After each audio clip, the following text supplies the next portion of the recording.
আমরা চলে যাব আমাদের প্রথম অতিথির ঘটনায়। আপনার নামটা প্লিজ একটু বলবেন, তারপর আপনার ঘটনায় যাব আমরা। আসসালামু আলাইকুম লিসনার্স, আমি পিন্টু, এসেছি ঢাকা পোড়াপল্টন থেকে। ওকে, আমার ঘটনায় চলে এসেছি। এটা আমার নতুন বাসা কেন্দ্রিক থেকে একটি ঘটনা। আমি পোড়াপল্টনে একটি বাসা ভাড়া নিচ্ছি, যেটা হলো আপনার মর্গেজ টাইপের নেওয়া হয়েছে। জি। তো বাসাটা একটু চিপ, যে কারণে আমাদের মর্গেজ বাসাটা নেওয়া হয়। তো শুরুতে আমার যে ঘটনা হলো, সে আমার আব্বা যে ব্রেন স্ট্রোক করে, এরপর থেকে ঘটনা হয় আর কি। হঠাৎ করে কি ব্রেন স্ট্রোক করার কোনো কারণ আছে নাকি? একটা কারণটা আমরা পরে বুঝতে পারছি, হয়তো কোনো একটা কারণ আছে। আচ্ছা, ওকে। তো ব্রেন স্ট্রোকের পর থেকে ঘটনাগুলো আগে শুরু করি আমি। আচ্ছা, তো আমাদের 3টা রুম আছে। একটা ডাইনিং স্পেস আমার ছোট ভাই ইউজ করে, আর আরেকটা রুম আব্বা আমা শেয়ার করে, আর একটা রুম আমি আমার ওয়াইফ শেয়ার করতেছি। তো আব্বা ব্রেন স্ট্রোকের পরে আমরা ওনারে আর কি ফেব্রুয়ারি মাসের দিকে আমরা ওনাকে আর কি সিআরপিতে ট্রান্সফার করি, ওখানে আর কি ট্রিটমেন্টের জন্য পাঠানো হয়। আমার ছোট ভাই সহকারে আম্মা ওইখানে থাকে আর কি। তো যে কারণে বাসাটা আর কি খালি হয়ে যায়, আমার ওয়াইফ একা থাকবে, যে কারণে আমি ভাবলাম যে একটা বাসায় থাকবে, তো ওরে ওর বাবার বাড়িতে পাঠিয়ে দিই। আচ্ছা। এরপর থেকে আমি আমার বাসায় আমি থাকা শুরু করি আমার এক ফ্রেন্ডের সাথে। ওর নাম আতিক, আমার সাথে সবসময় থাকা শুরু করে। তো প্রথম থেকে যেটা হয়, আমি যখনই রাতে, আমি অনেক সময় আর কি রাত জাগিয়ে আর কি মোবাইল ইউজ করি, আর ইউরোপিয়ান ফুটবল আমি খুব ফলো করি, যে কারণে আমার খেলা দেখতে হয়। তো রাত জাগার পরে দেখা যায় যে একদিন প্রথম দিন থেকে শুরু হয়েছে যেটা হলো যে কোনো একটা মহিলা, আমি বুঝতে পারি না যে মহিলাটা, আমি বুঝতে পারতেছি না, ফার্স্ট আমার সামনে থেকে মুভ করে আমার রুমে বা অন্যান্য রুমে মুভ করে থাকে। তো ওই দিন যেদিন আমার ফ্রেন্ড ছিল সাথে, ও ছিল আমার আব্বা আমার রুমে, আমি ছিলাম আমার রুমে। তো আমার রুমে দেখলাম যে এরকম একটা মহিলা আমার সামনে থেকে মুভ করতেছে খুব ফাস্ট। আমি চেহারাটা বুঝতে পারি না। ঠিক ওই পাশের রুম, আমার ফ্রেন্ড, ও এটাই বুঝতেছে। তো এইভাবে কয়েক সপ্তাহ আমরা একসাথে থাকি। তো এরকম রেগুলার চলতেছে। রাত্রের ঠিক 2:30-3টার দিকে এটা শুরু হয়। তো 1 মাস পরে আমার এক ভাই, উনি মুন্সিগঞ্জ থাকে, ওনার নাম মিঠু ভাই, উনি আমাদের এখানে আসে বেড়াতে। তো আমার সাথে আর কি বাসায় থাকে উনি। তো প্রথম দিন থেকে ওনার সাথেও সমস্যা শুরু হয়। উনি ডাইনিং স্পেসে মানে একদিন প্রথম দিন আর কি শুয়েছে, তো আমি আমার রুমে আছি। তো মিঠু ভাই যেটা দেখলো যে উনি দেখতেছে আমি যেরকম দেখেছি, একটা মেয়ে দৌড়াদৌড়ি করতেছে আমার সামনে, আর এই রুমে হইতেছে আমার সাথে। একবার আমার রুমে যায়, একবার ওনার রুমে যাচ্ছে। তো আমি ওই রুমে গেলাম, যাওয়ার পরে ডাইনিং স্পেসে যাওয়ার পরে বলতেছি যে মিঠু ভাই, আপনি কিছু বুঝতেছেন? উনি আমাকে বললো যে ভাই বুঝতেছি, আমার কাছে তো ভালো লাগছে না, আসলে এখানে একটু সমস্যা আছে। তো কি সমস্যা? উনি বললো যে এরকম আমি খুব দেখতেছি যে একটা মেয়ে আমার সামনে থেকে মানে ফার্স্ট চলে যাচ্ছে। তো আমি দেখলাম যে ওনার সাথে আমার মিলে গেছে। তো আমরা এরকম 2-3 দিন থাকা ধরি। তো পরের সপ্তাহে উনি চলে যায়। তো নেক্সট উইকে যখন উনি আসে, আমার ফ্রেন্ডও আমার সাথে ছিল, আতিক, মিঠু ভাই, আমরা 3 জন 3 রুমে আর কি রাতের বেলা। তো রাতে এরকম ঠিক এইরকম আবার দেখেছি আমরা। দেখার পরে থার্ড ডে যেদিন মিঠু ভাই আমাদের সাথে ছিল, ওই দিন আমার ফ্রেন্ড ছিল না। তো আমি কি বললাম যে আমি আমার রুমে না শুয়ে আমি আব্বা আমার রুমে শুয়েছি, আর মিঠু ভাই ডাইনিং স্পেসে শুয়েছে। ডাইনিং স্পেসে শোয়ার পরে দেখা গেছে যে উনি অনেক রাত হয়ে গেছে, আমি ঘুমাই বসি, আমার দরজা নক করে শুয়েছি আমি আমার আব্বা আমার রুমে। তো মিঠু ভাই ভাবলো যে ওনার সাথে কেউ, ঠিক 3টার দিকে হবে এরকম, যে কেউ ওনার সাথে কোনো একটা মেয়ে শুয়েছে। তো উনি যখন মানে এক সাইড হয়ে শুয়েছে, তো যখন উনি মুভ করতে দেখে যে ওনার পাশে একজন মেয়ে আছে। তো প্রথমবার উনি তন্দা লেগেছে, বুঝতে পারেনি। নেক্সট বার যখন আবার মুভ করে দেখে যে মেয়েটা নাই, খুব ফার্স্ট আমার রুমের দিকে চলে গেল। তো উনি আবার আমার নক করছে। আমি দরজা খোলার পরে বলতেছি যে ভাই কি সমস্যা? তো বলতেছি এরকম তো মনে হলো ভাই যে আমার সাথে আমি তো মেরে জড়াই ধরছিলাম। তো এটা আমরা আর কারো কাছে শেয়ার করিনি। উনি যাওয়ার পরে আমার বলছিল যে সকালবেলা যে আপনার এই বাসার সমস্যা আছে। তো এরপরে আর উনি আমার সাথে থাকে না কখনো বাসার রাতে। মানে ওইটা কি ভয়ে থাকেননি? হ্যাঁ, ভয়ে থাকেনি। বলতে পারে যে ভয় থাকে না। উনি বলছে যে এখানে সমস্যা আছে। তো আমিও প্রথম থেকে এই জিনিসটা ওয়াচ করার পর থেকে আমি ভয় পাই। সত্যি কথা যে আমি ভয় পাই। আর যখন আমি বাসায় থাকি, একা থাকি, তখন আমি অবশ্যই রাতে থাকলেও আমি অলওয়েজ আমি লাইট অন থাকে আমার রুমে। আমি রাতে বন্ধ করি না, লাইট অলওয়েজ অন। তো সেকেন্ড যে ঘটনাটা হইলো যে আমার এর ভিতরে আমার ওয়াইফ আবার বাবার বাড়ি থেকে আসে। তো ওর রুমে ও শুয়ে আছে। শুয়ে থাকার পর আমি ওই দিন সম্ভবত বাচ্চার খেলাই ছিল, আমি আমার ছোট ভাই নিয়ে আমি ডাইনিং স্পেসে দেখতেছি খেলা। এক পর্যায়ে আমার ওয়াইফ খুব চিৎকার, সে সবসময় আমার আপনি করে বলে, কিন্তু ওই দিন আমার খুব নাম ধরে ডাক দিছে, তাই কিন্তু বলে ডাক দিচ্ছে অনেক জোরে। তো আমি দৌড়ে গেছি। যাওয়ার পরে তখন সে আমার বললো যে আমি একজনকে দেখলাম যে আমার পাশে সামনে দাঁড়ায় আছে, আমাদেরকে তাকায় আছে, খুব কালো কুচকুচে একটা অবয়ব, মানুষের মতো, কিন্তু বোঝা যায় নাই যে কি আসলে। তো আমি আবার লাইটে অন করে বললাম কিন্তু কোনো সমস্যা নেই, আচ্ছা ঠিক আছে, তাহলে একসাথেই থাকি। আমরা খেলা শেষ করলাম, একসাথে থাকলাম। তারপরে একদিনের ঘটনা যেটা, আমি শুয়ে আছি, তো মনে হলো যে আমার বারান্দা থেকে হাঁটতে হাঁটতে একটা কালো কুচকুচে একটা অবয়ব, এটা আমি বুঝতে পারিনি যে এটা মেয়ে কিনা, কিন্তু আমি দেখতেছি যে আমাদের আগে আসছে। অলরেডি তখন রাত 3টা-3:30 বাজে, আমার ওয়াইফ অলরেডি ঘুমে, আর আমি তখন জাগনা ছিলাম। কিন্তু আমি বলতে পারছিলাম না যে আমি কিছু দেখতেছি, মানে অলরেডি আমার ওই শক্তিগুলো নাই আমার শরীরে যে আমি বলবো। আমি এত ভয় পেয়েছি যে আমি বলতে পারছি না। ও আমার সাথে আমার হাত লাগাও ছিল, যে কোনো বোবাই ধরবে এরকম কিছু না।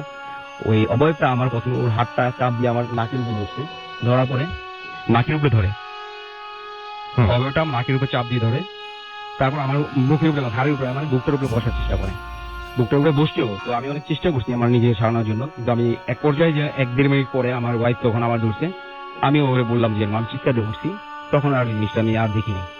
তো পরবর্তীতে যখন আমি বললাম যে এরকম এরকম আমি দেখছি যে একটা কালো কিছু আমার ভর দিয়ে আমার মুখের উপরে বসছে, আমার মুখের উপরে বসছে, তো ও এটা বললো যে আমি এই জিনিসটাই আমি দেখছিলাম। ও এই জিনিসটা দেখছে, কালো ব্যাপারটা দেখছিল যে ওর সামনে দাঁড়ায় আছে। জি, তারপর? তারপরের ঘটনা যেগুলো দেখা যাচ্ছে যে জুলাই মাসের দিকে আমার আব্বা আমার আমি চলে আসছি সিআরপি থেকে, ওখানে ট্রিটমেন্ট আমার কাছে পছন্দ নেই, যে কারণে আমার বাসায় নিয়ে আসছি। আমার আব্বা আমাকে ছোট ভাইকে বাসায় নিয়ে আসি, বাসায় নিয়ে আসার পরে তো আমরা ওইরকম রেগুলার থাকা শুরু করি নতুন বাসাটায়। তো এবার সময় হয় মার সাথে প্রবলেমটা, মার সাথে কি প্রবলেম হয়েছে, মা দেখা যাচ্ছে যে সন্ধ্যার দিকে একটু আগ দিকে যদি রেস্ট করতেছে, যদি ঘুমায় থাকে, আমার ডাক দিতেছে একজন মহিলা। আর আমরা যেটা দেখছি যে মহিলাটা ওনার খুব স্পষ্ট দেখতে যে এই মহিলাটা ওনার দিকে তাকায় খুব বিদঘুটে একটা হাসি, মানে একটা ভৌতিক হাসি দেখলেই অনেকে ভয় পাবো, যে এই হাসিটা দিয়ে ওনার ডাক দিতেছে এই ভোট, মানে যখনই রেস্ট করে যে এই উঠ বলে আর কি ডাক দেয়। তো এই ভিতরে যে ঘটনা হয় যে 2 মাস আগে আমার আম্মা আব্বা একটা মানুষ আছে, তো রুমটা দেখা যায় অনেক সময় গরম হইলে মা দেখা যায় ফ্লোরিং করে, ঠান্ডার জন্য একটু ফ্লোরিং করে, কিন্তু যে জায়গাটা ফ্লোরিং করে ওই জায়গাটা বারান্দায় যাওয়া আসা করা যায়। তো আমার মনে হলো যে ওই অবয়বটা সম্ভবত এই লাইনটা ইউজ করে যে বারান্দায় যাওয়া আসার পথে বাধা বললে এই জন্য ডিস্টার্বটা করে, আমার কাছে মনে হয়েছে। আসলে এটা কোনো পিছিয়ে যায়, কিন্তু আমার কাছে মনে হলো আম্মা যখন শুয়েছে, তো শোয়ার পরে আমাকে অনেকভাবে ডিস্টার্ব করছে। ডিস্টার্ব করার পরে এক পর্যায়ে আমার পায়ের নিচে একটা মানে চেয়ার, কাঠের চেয়ার ছিল, তো কাঠের চেয়ারটা মনে হয় না যে মানুষ ছাড়া কেউ তোলা অসম্ভব একটা ব্যাপার, ওই চেয়ারটা তুলে ওনার পায়ের উপরে ফেলে দিছে। আর আমি আমার রুম থেকে শুনতেছি যে ওইটা খুব বিদঘুটে একটা সাউন্ড করে, আমাকে একজন মানুষ যখন রাগ হয় নাকে মুখে যেমন একটা সাউন্ড করে, সে সাউন্ড করলেই আমার উপরে মানে এরকম একটা সাউন্ড আমি পাচ্ছি। তো আমি একটা জিনিস মিসই করি যে প্রথমবার যেটা আমি যখন এটা বুঝতে পারলাম যে এরকম কিছু, যে আমার ভাইয়ের রুম যেটা মানে যে রুমে ও থাকে, সেই রুমে জানলাটা একটা ভাঙা আছে, একটা জানলা ভাঙা আছে, একটা কাঁচ ভাঙা আছে, ওইখানে আমি বসা আছি। তো প্রথম যেদিন আমি যেটা ফিল করছি সেটা মানে অনেক মানে রাগান্বিত একটা কণ্ঠে, যে সে নিঃশ্বাস প্রশ্বাস নিয়ে যাচ্ছে আমার পিছন দিক থেকে, আমি জানলার পাশাপাশি বসছিলাম, মোবাইল ইউজ করতেছি, তো একটা গরম বাতাস আমার ঘাড়ে লাগে এক পর্যায়ে ওই সাউন্ডটা হয়, আমি মানে ভয় পেয়েছি, আমার শরীরে পছন্দের সঙ্গে হারিয়ে গেছে। তো দৌড়ে আমি ডান দিকে আব্বা আমার রুমে চলে যাই, তখন আমার ফ্রেন্ড আতিক ছিল, ও বলে যে ভাই আপনি এক কাজ করেন, যেহেতু ভয় পেতেছে আমরা অনেকদিন ধরে, আপনি এই কাজটা করেন, যে করার জন্য নিয়ে আসলে ওই পাশের রুম থেকে, যে এটা আপনি এই রুমে রাখেন, যেহেতু এই রুমে সমস্যাটা হইতেছে। আর এই রুমে ঠিক ভাঙা কাজটা দিয়ে ওই মহিলাটাকে ওই অতটুকু ফাঁকা জায়গা দিয়ে আমার আম্মা দেখছে মহিলাটা ভ্যানিশ হয়ে যেতে, ওইখান থেকে বের হয়ে গেছে বাইরে। আর হ্যাঁ, আতিক যে কারণে আমার বাসায় থাকে না, সেটার কারণ আমি গত কয়েকদিন আগে ফাইন্ড আউট করছি। ও আমাকে বলে যে ভাই আমি যেটা দেখছিলাম আপনার বাসায়, এই জন্য আমি আপনার বাসায় আর যাই না, ওর রিকোয়েস্ট ছিল আমার সাথে থাকতে চায় না। তো ও দেখছে যে আমার ভাইয়ের জানলাটা থেকে একটা শাখা সিঁদুর পরে একটা হিন্দু মহিলা টাইপের, যেহেতু শাখা সিঁদুর পরে অবশ্যই সে হিন্দু টাইপের হবে, একটা মহিলা ওই শূন্য ভাষা সে হাইটা চলে যেতেছে, মানে ক্রস করে গেল, 3টা জানালা ক্রস করে গেল, এমনকি তার দিকে সেই সেম ভাবে আমার আম্মার দিকে যেভাবে হাসি দিয়ে তাকাইছে, সে ওইভাবেই সে ভয়ানক ভাবে হাসি দিয়ে আতিকের দিকে তাকাইছিল। তো আতিক এরপর থেকে থাকে নাই, লাস্ট 3 দিন আগে ওর আমি রিকোয়েস্ট করছি, আমার ওয়াইফ ছিল না, যে আমি একা ভয় পাইতেছি, তুই এক কাজ কর আমার সাথে থাক, সে থাকে নাই। তো আমি আমার সাথে রুমে আমার মতো আমি থাকা শুরু করতেছি। তো এখন পর্যন্ত এই বাসাটার মূল সমস্যা যেগুলো হচ্ছে সেগুলো হলো যে আপনার বিভিন্ন ধরনের নুপুর সাউন্ড পাচ্ছি, প্লাস আমরা বিভিন্ন ধরনের হাড়ি পাতিল গুলো নাড়াড়ি শব্দ পাচ্ছি। তারপর আপনার শব্দগুলো হচ্ছে আপনার 3টা থেকে 3:30টার ভিতরে, 3:30টার ভিতরে শব্দগুলো হয়। আর প্রত্যেক দিনই কোনো না কোনো নতুন ভাবে কাউরে ভয় দেওয়ার চেষ্টা করছে। আমার বাসায় যারা থাকছে আজ পর্যন্ত সবাই এটা এক্সপিরিয়েন্স করছে। ওকে, সো দিস ইজ আমার আব্বার ব্যাপারটা হলো যে উনি খুব সিনসিয়ার লোক, যে উনি একজন গভর্নমেন্ট এমপ্লয়ার, তো ওনার কোনো কিছু ভুল হওয়ার কথা না। ওনাকে আমি চেষ্টা করছি অনেক কিছু ভাবে জিজ্ঞেস করা যে আব্বা আপনি কিছু দেখছেন কিনা, যে হয়তো এটার কারণে হইতে পারে। তো এই বাসার একটা কাহিনী আমি যেটা জানতে পারছি যে আমাদের আগের ভাড়াটিয়া যে ছিল উনিও মর্গেজ টাইপের নিছে, একটু কমে ভাড়া নিছে। তো ওনার আব্বাও প্রথম মাসে ঢোকার পরে ব্রেন স্ট্রোক করে, ব্রেন স্ট্রোক করার পরই কিছুদিন পরে মারা যায়। এই ব্রেন স্ট্রোক ওনার বাবাও করে? ওনার আব্বা করছে। তখন নিশ্চয়ই আপনার ফার্স্ট টাইম রিয়েলাইজ করতে পারলেন যে এটা আসলে এটা জানার পরে মানে নর্মাল কিছু না, মানে আপনার বাবার যে ব্যাপারটা ঘটেছে এবং সেটা খুব অল্প সময়ের মধ্যে তার জীবনেও ঘটলো। তো ভাইয়া সবচেয়ে মানে সৌন্দর্যের ব্যাপার যেটা বাড়িয়ালি যার সাথে কন্ট্যাক্টটা হয়েছে আমাদের, উনি কিন্তু কিছুদিন পরে বাসাটা লিভ করছে। তো কি কারণে কিছু বলে নাই, কোনো ভাড়াটিয়া বলে যায় না এখন পর্যন্ত, তো ওনার মাধ্যমে জানি নাই। কিন্তু এটা আমি আরেকজনের কাছ থেকে জানতে পারছি যে সম্ভবত আমার রুমে বা আমার আব্বার রুমে যে কোনো একজন মানে মেয়ে ফাঁসি নিয়েছে এর আগে, এটা হইতে পারে। তো আব্বাকে জিজ্ঞেস করার কারণে আব্বা তো স্পিচ চলে গেছে ব্রেন স্ট্রোকের পরে। তো আমি নিউরো সায়েন্সেও দেখাইছি, অনেক ডাক্তারই বলছে এত বড় ব্রেন স্ট্রোকের পরে মানে বাঁচার সম্ভাবনা থাকে না, দেখা যায় ম্যাক্সিমাম ক্ষেত্রে মারা যায় বা বিছনায় পড়া যায়। কিন্তু আমার আব্বা আল্লাহ চাইছেন ভালো আছেন, যে বিছানা পড়ে যায়নি, স্টিচটা ভালো মানে চলে গেছে। তো এই জন্য আর কি আমি মানে খুশি যে উনি বিছানায় পড়ে যায় না, কিন্তু আমার মনে হয়েছে যে উনি কিছু দেখছেন ওই দিন ওই সময়টা, দেখার পরে হয়তো উনি ভয় পাইছেন। আর ওনার কোনো ব্যাপারে কোনো ভুল না, আমি ছোটবেলা থেকে উনি কখনো দেখি নাই যে কোনো কিছুতে ভুল করছেন অফিস যাওয়ার সময়। তো উনি খুব ভোরবেলায় উঠছেন, ইনস্ট্রাক্টর মানে পরপরই উনি ভোরবেলা উঠছেন। তো অফিসে চলে যখন যায় ওনার মানিব্যাগ ভুল হওয়ার চান্স নেই, আর ওনার মানিব্যাগ আমরা কখনো ধরি নাই, বা উনি মানিব্যাগ ফেলাই যাবেন না কখনো। না ঠিক আছে, আমি সেটা বুঝতে পেরেছি, বাট আপনাদের ওই বাসাটায় প্রবলেম আছে এটাই বলছেন। জি, বাসাটায়। আপনার ওয়াইফ আছেন, তার সঙ্গে আমি একটু কথা বলতে চাই, এবং জাস্ট এটা ঘুরিয়ে দিলে হবে। আমি জাস্ট একটু কথা বলতে চাই, সেটা হচ্ছে যে আপনিও সেম বাসাটাতে আছেন। তো আমি জানতে চাই যে এই বাসাটায় আপনি কি কি আপনাকে আপনার নামটা জানি আমরা সবাই। হ্যালো ইসনাস, আমি তুলি, পুরোনো পল্টন থেকে আসছি। জি, আপনার নামটা তো শুনলাম আমরা, এখন জিজ্ঞেস করছি যে একই বাসায় আপনিও আছেন, তো এই বাসাটায় বেসিক্যালি আপনার কি কোনো ধরনের কোনো প্রবলেম হয় কখনো, বা হয়েছে কখনো আপনার কোনো প্রবলেম? এই হ্যাঁ জি ভাইয়া, আমার যখন আমার শ্বশুর স্ট্রোক করে উনি সাভারে চলে যায়, সেক্ষেত্রে বাসায় প্রথম কিছুদিন আমি একাই ছিলাম। আচ্ছা। যার কারণে প্রথম থেকে আমি এক্সপিরিয়েন্স করেছি যে মনে হতো যে ঘরের মধ্যে কেউ এই রুম থেকে ওই রুমে হেঁটে চলে যাচ্ছে। তো যার কারণে আমার মনে হতো যে আমার এটা ভুল হতে পারে, আমার মনের ভুল। যার কারণে আমি প্রথম কিছুদিন এটা দেখার পরেও নিজে মানে বুঝিয়েছি যে এটা ভুল দেখেছি। যখন রেগুলার এটা মানে হচ্ছে, তখন আমার মনে হলো যে না, এটা আসলে আমার মনের ভুল না। কারণ যদি মনের ভুল হয় এটা প্রতিদিনই হবে না। দুপুরে যখন আমি শুয়ে থাকি, সেক্ষেত্রে আমার মনে হচ্ছে এই রুম থেকে জানালা দিয়ে কিছু একটা ভেসে দৌড়ে রাউন্ড মানে চলে গেল খুব দ্রুত। ঠিক সেভাবে রাতে যখন আমরা শুয়ে থাকি, আমার হাজবেন্ড আসার পর রাতে যখন শুই, দরজাটা নক করে শুই, সেক্ষেত্রে রাত্রে মনে হয় যে লক করে শুনুন। হ্যাঁ, লক করে শুই। যার কারণে সেই ক্ষেত্রে মনে হচ্ছে যে রাত্রেবেলায় কেউ একবার কি দুইবার জাস্ট নক দিয়ে যদি নক করে, যেরকম একটা সাউন্ড, নখ দিয়ে, হ্যাঁ নখ দিয়ে আচ্ছা, যদি okay. দরজার সাউন্ড করে, সেক্ষেত্রে সেরকম একটা সাউন্ড আমরা দুজনেই শুনতে পাই। আচ্ছা, এটা সেক্ষেত্রে প্রতিদিন রাতে হয়? প্রতিদিনই রাতে হচ্ছে, এখনো হয় মাঝে মধ্যে প্রায়, কিন্তু ইদানিং তখন আপনারা কি করেন, জেগে ওঠেন? হ্যাঁ জেগে উঠি, বাট দরজাটা আমরা খুলি না, কারণ আমরা জানি বাসায় কেউ নেই। আমার মা বাবা, আমার দেবর যে ছিল সেও ছিল না, আমরা দুজনেই থাকি। এটা কি বাইরের কোনো দরজা নাকি একদম আমাদের রুমের দরজাটা? তার মানে ভেতরে, বাসার ভেতরে। বাসার ভেতরেই সে নক করে, যার কারণে আমরা দরজাটা আমরা বুঝতে পারি যে আসলে সেরকম কিছু, যার কারণে আমরা কখনোই দরজা খুলি না। রাতে এরকম ফার্স্ট যেই দিন আমরা সাউন্ডটা পাই, আমরা দুজন শুয়ে আছি ঘুমের মধ্যে, দুজনেই ঘুমাচ্ছি, হঠাৎ করে মাথার কাছে কেউ একজন জোরে নিঃশ্বাস নিচ্ছে, মানে খুব রাগান্বিত ভাবে নিঃশ্বাস নিয়ে দুজনে ঘুম ভেঙে দেয়। ভেঙে দেওয়ার পরে আমি ওকে বলছি, তো আমাকে বলছি কোনো শব্দ পাইছো? আমরা হ্যাঁ পাইছি। আমি থাকছি, কিছু করার দরকার নেই বা কিছু বলার দরকার নেই, কারণ এখানে আমাদের কিছুই করার নেই, আমরা দুজনেই বাসায় আছি, ভয় পাচ্ছি ঠিকই। সেক্ষেত্রে আমি বলতে, ও আমার বলতে চাচ্ছি ঠিক আছে লাইট জ্বালিয়ে শুই আমরা। তো আমরা দুজনেই লাইট জ্বালিয়ে শুই, এরকম প্রতিদিনই হচ্ছে। দুপুর টাইম থেকে যখন আমি বাসায় একা থাকতাম, শুয়ে থাকি, এখনো হয় সেটা, যখন শুয়ে থাকি 2টা কি 3টার দিকে দুপুর বেলায় 1 কি 2 সেকেন্ড সময় মনে হবে যে খুব একটা পাওয়ারফুল একটা আতর অথবা ফুলের কোনো ঘ্রাণ জাস্ট 1 কি 2 সেকেন্ড থাকবে ওই রুমটাতেই, ওই জায়গাতেই, বারান্দা দিয়ে আমার বাসা। সেটা কি প্রতিদিন একই সময় হয়? প্রতিদিনই একই সময় হচ্ছে। কিছুদিন যাবত এখন কম হচ্ছে, বাট এতদিন রেগুলার যখন বাসায় কেউ ছিল না, রেগুলার প্রতিদিনই একই টাইমে একই মানে যেই গন্ধটা সেটা আসতো। আচ্ছা। এখন সেটা হচ্ছে না। তো একদিন রাতে আমার হাজবেন্ড ও রাতে প্রায় খেলা দেখে, সে বলেছে, তো আমার দেবর আর ওর সামনের রুমে খেলা দেখছে ড্রয়িং রুমে বসে, আমি আমার রুমে একাই শুয়ে আছি, লাইট নিভিয়ে শুয়েছি। একা থাকা সত্ত্বেও আমি লাইট নিভিয়েছি, কারণ লাইট না নিভালে আমার ঘুম আসে না। তো অন্ধকারের মধ্যে হঠাৎ করে আমার চোখ খুললো, মানে কেন আমার ঘুম ভাঙলো বুঝলাম না আমি, বাট স্বপ্নে কিছু দেখিনি, এমনি ঘুম ভাঙার পরে আমি তাকাই, আমার মাথা মানে সামনে দেখি যে কিছু একটা খুব কালো অবাক কিছু একটা তাকিয়ে আছে, যেটা কিনা আমার দিকে খুব রাগান্বিত ভাবে বড় বড় চোখে দাঁত দিয়ে আমার দিকে তাকিয়ে আছে, যেটা দেখে আমি মানে খুব ভয় পেয়ে যাই। যেটা আমি দেখেছি, আমি যদি মানে হয়তো আপনারা বুঝতে পারছেন না, খুব ভয়ঙ্কর ভাবে আমার দিকে তাকিয়ে আছে হাসি দিয়ে।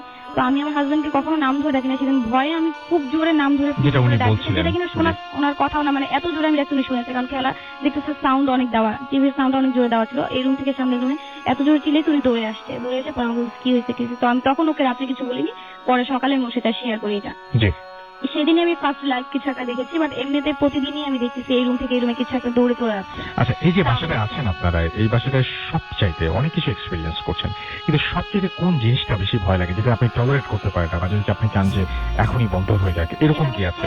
যেটা কারণ এই জিনিসটাই বেশি দেখি, যেটা কিনা চোখের সামনে থেকে চলে যাচ্ছে, দৌড়ে দিয়ে কিছু একটা চলে যাচ্ছে। এটা কেমন দেখেন? সেই দেখেন কোন শেপ একটা, মানে ছায়া, যেরকম আপনি যদি দেখেন যে একটা মানুষ দাঁড়িয়ে থাকলে আলোর অপোজিটে যে একটা ছায়া দাঁড়িয়ে থাকে, অন্ধকার একটা ছায়া, ঠিক সেরকম একটা ছায়া লম্বা কিছু একটা। এই রুম থেকে আমাদের একটা জানা আছে ড্রয়িং রুমে, সেই ভাঙা জানাটার কাজ ভাঙা বলেছে আমার হাজবেন্ড, তো সেই জানা দিয়ে কিছু একটা দৌড়ে চলে যাচ্ছে, বেরোয় যাচ্ছে, এই জিনিসটা দেখা যায়। এটা খুব বেশি দেখা যায়, এটা সবাই ফিক্স করে। আমার বাসায় যারা আমরা 5 জন মেম্বার আছি, সে 5 জন দেখি। ওকে, সো আপনারা সবাই প্রত্যেকে এই জিনিসটা দেখেন। হ্যাঁ, তো মাঝে মধ্যে দেখি প্রায় আপনার রাত্রেবেলায় প্রায় দেখি নুপুর পরে কেউ একজন হাঁটতেছে, নুপুরের শব্দ দেখা যায় না কি হাঁটতেছে, বাট নুপুরের শব্দটা পাওয়া যায়। ওকে, সো এই হচ্ছে ঘটনা। Thank you very much. তিনি যে ঘটনাটি পাঠিয়েছেন সেটি 1995-এ। আচ্ছা, তিনি যেখান থেকে ঘটনাটি পাঠিয়েছেন সেটা একটু আগে বলি। নাম হচ্ছে ওনার রাজীব চন্দ্র দাস। উনি একটা কোম্পানির ম্যানেজিং ডিরেক্টর। পাঠিয়েছেন কালীগঞ্জ, গাজীপুর থেকে। 1995-এ একটা ঘটনা, তার ফ্রেন্ড রাহুল, তার ঘটনা। এই ঘটনাটি ঘটেছে গোয়া, ইন্ডিয়াতে। তিনি যেভাবে লিখেছেন, এবং তিনি লিখেছেন, please excuse me, my English is not that much good. তারপর তিনি পুরোটা ইংলিশেই লিখেছেন। আমার মনে হয় যে বাংলায় লিখলে আরো বেশি ভালো হয়। ইন 1995 তিনি বলছেন যে আমি একটা হোটেলে ছিলাম, এবং এই যে রাত্রেবেলা তিনি হোটেলে ছিলেন সেই রাতটা অনেক গরম রাত ছিল, এবং তিনি ভাবছিলেন যে যেহেতু সামার সিজন যাচ্ছে, সামারের কারণে আজকে অনেক এত বেশি গরম। বাট কিছুক্ষণ পরে তিনি হঠাৎ করে বুঝতে পারলেন যে যিনি গরমটা ধীরে ধীরে বাড়ছে, এবং তিনি সেই গরমটা থেকে একটু রেহাই পাওয়ার জন্য যেটা করলেন সেটা হচ্ছে হোটেলের জানালা এবং দরজা সব খুলে দিলেন। স্টিল মানে ইট ওয়াজ ভেরি হট। তো তিনি তখন যেটা করলেন সেটা হচ্ছে তিনি টয়লেটে গেলেন, এবং টয়লেটে গিয়ে তিনি টাওয়েল নিলেন, এবং টাওয়েলটার মধ্যে কিছু পানি লাগালেন, পানিতে ভিজিয়ে নিলেন টাওয়েলটা। অ্যান্ড যেটা তিনি করলেন সেটা হচ্ছে তার চারিদিকে, শরীরের চারিদিকে সেটাকে মুড়ে দিলেন, এবং 2 মিনিটসের মধ্যে, within 2 minutes that towel becomes dry. এটা হচ্ছে সবচাইতে মজার ঘটনা। মানে ব্যাপারটা হচ্ছে এরকম যে গায়ে দেওয়ার সঙ্গে সঙ্গে টাওয়েলটা গরম হয়ে গেল এবং শুকিয়ে গেল। একটা মানুষের গায়ে মনে হয় এত তাপ থাকে না, বা এত পরিমাণ হিট থাকে না যে 2 মিনিটের মধ্যে একটা টাওয়েল শুকিয়ে যেতে পারে। টাওয়েলটা তো অনেক মোটা হয়। দেন তিনি যেটা করলেন সেটা হচ্ছে তিনি একটা কাজ করলেন, সেটা হচ্ছে ফ্যানটাকে অনেক বেশি বাড়িয়ে দিলেন, এবং সাডেনলি তিনি দেখলেন যে এই ফ্যানটা হঠাৎ করে ঘোরা বন্ধ হয়ে গেল, এবং টিউব লাইটটা হঠাৎ করে কালার চেঞ্জ করে ফেললো, এবং এটা রেড কালারের হয়ে গেল।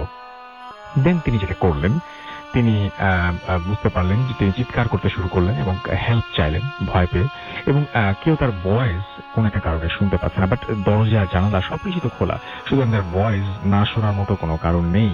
তো তিনি যেটা করলেন, তিনি তার রিসেপশনে কোনো রকম ভাবে ম্যানেজ করলেন, নিজেকে নিয়ে রিসেপশনে পৌঁছালেন, এবং সেইখানে গিয়ে তিনি সবকিছু বললেন ম্যানেজারকে, এবং তিনি বলেন যে এই ঘটেছে, প্লিজ আমাকে একটা কাজ করুন, সেটা হচ্ছে আমাকে এই রুমটা চেঞ্জ করে দিন, আমাকে অন্য একটা রুমে দিন, এই রুমের মধ্যে ঝামেলা আছে। এবং সেই সময় ম্যানেজার তাকে জানালেন যে this is not possible right now, because এখন কোনো রুম অ্যাভেলেবল নাই যেখানে আপনি থাকতে পারেন, এবং আপনাকে এখানে থাকতে হবে।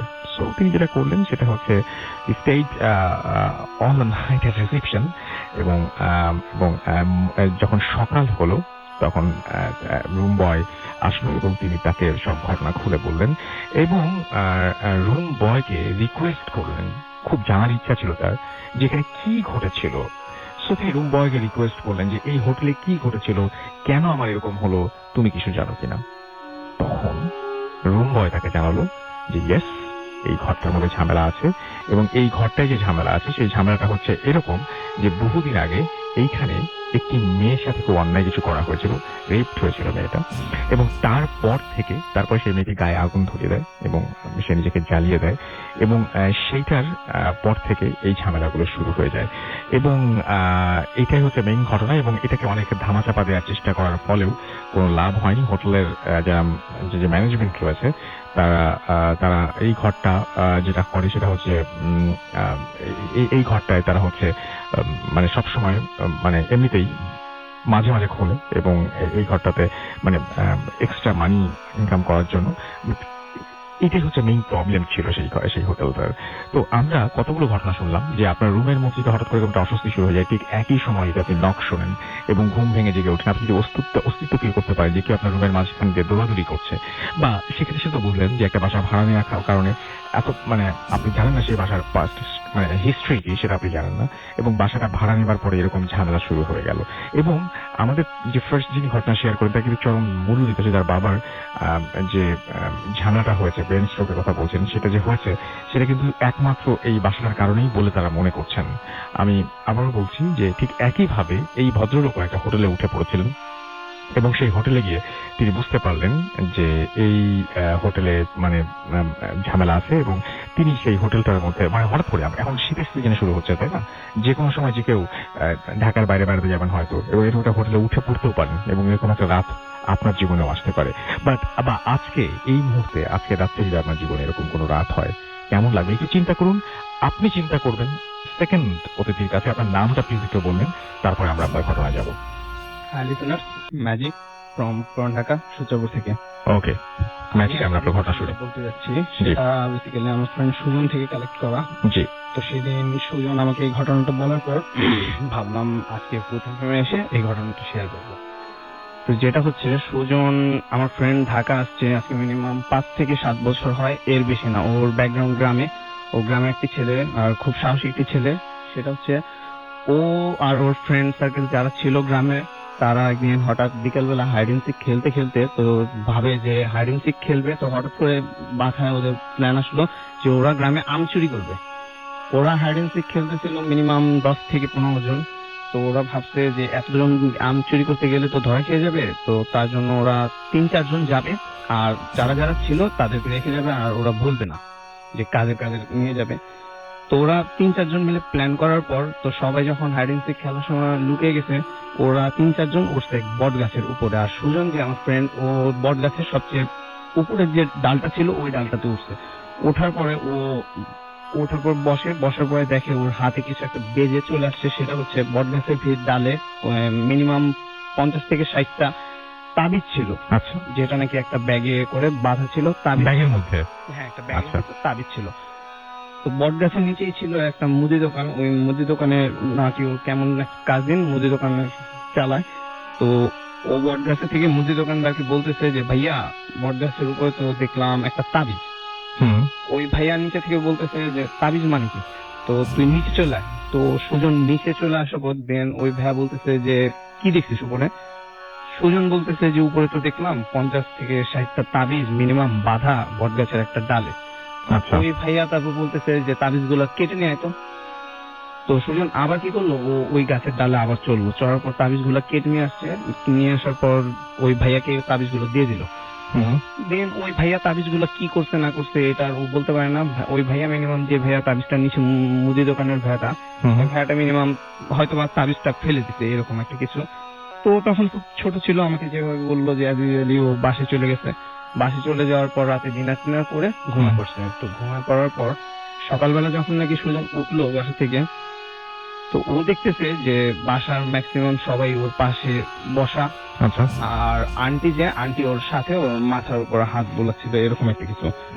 আর ও ঘুম থেকে ওঠার পর তো আন্টিকে জিজ্ঞেস করতেছে কি ব্যাপার, কি হয়েছে, আমার কি হয়েছে, আর এরকম করতেছে কেন তোমরা সবাই। এমন টাইমে সুজনের চাচা সুজনের ইসে থেকে রুমে চলে আসে।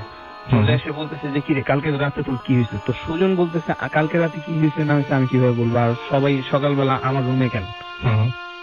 সুজনের চাচা বলতেছে যে কালকে রাতে তোর কি হয়েছে তুই জানিস না। ও মানে আসলে কিছু জানে না? হ্যাঁ, ও কিছুই জানে না। ও নর্মালি ঘুম থেকে সকালবেলা আমরা যেভাবে উঠি, ও সকালবেলা ওইভাবেই ঘুম থেকে উঠছে। ঘুম থেকে ওঠার পরে দেন ওর চাচা বলতেছে কালকে রাতে তুই এত চিল্লাচিল্লি করছিস যে আমরা তোরে আটকে রাখতে পারি না। ও বলতেছে মানে। তো তারপর ওর চাচা বলতেছে যে তুই কালকে রাতে বারবার খালি রুম থেকে বের হয়ে যাবি, আর আমরা তোরে এক পর্যায়ে ভাবছিলাম যে আমরা তোরে বেঁধে রাখবো। আচ্ছা।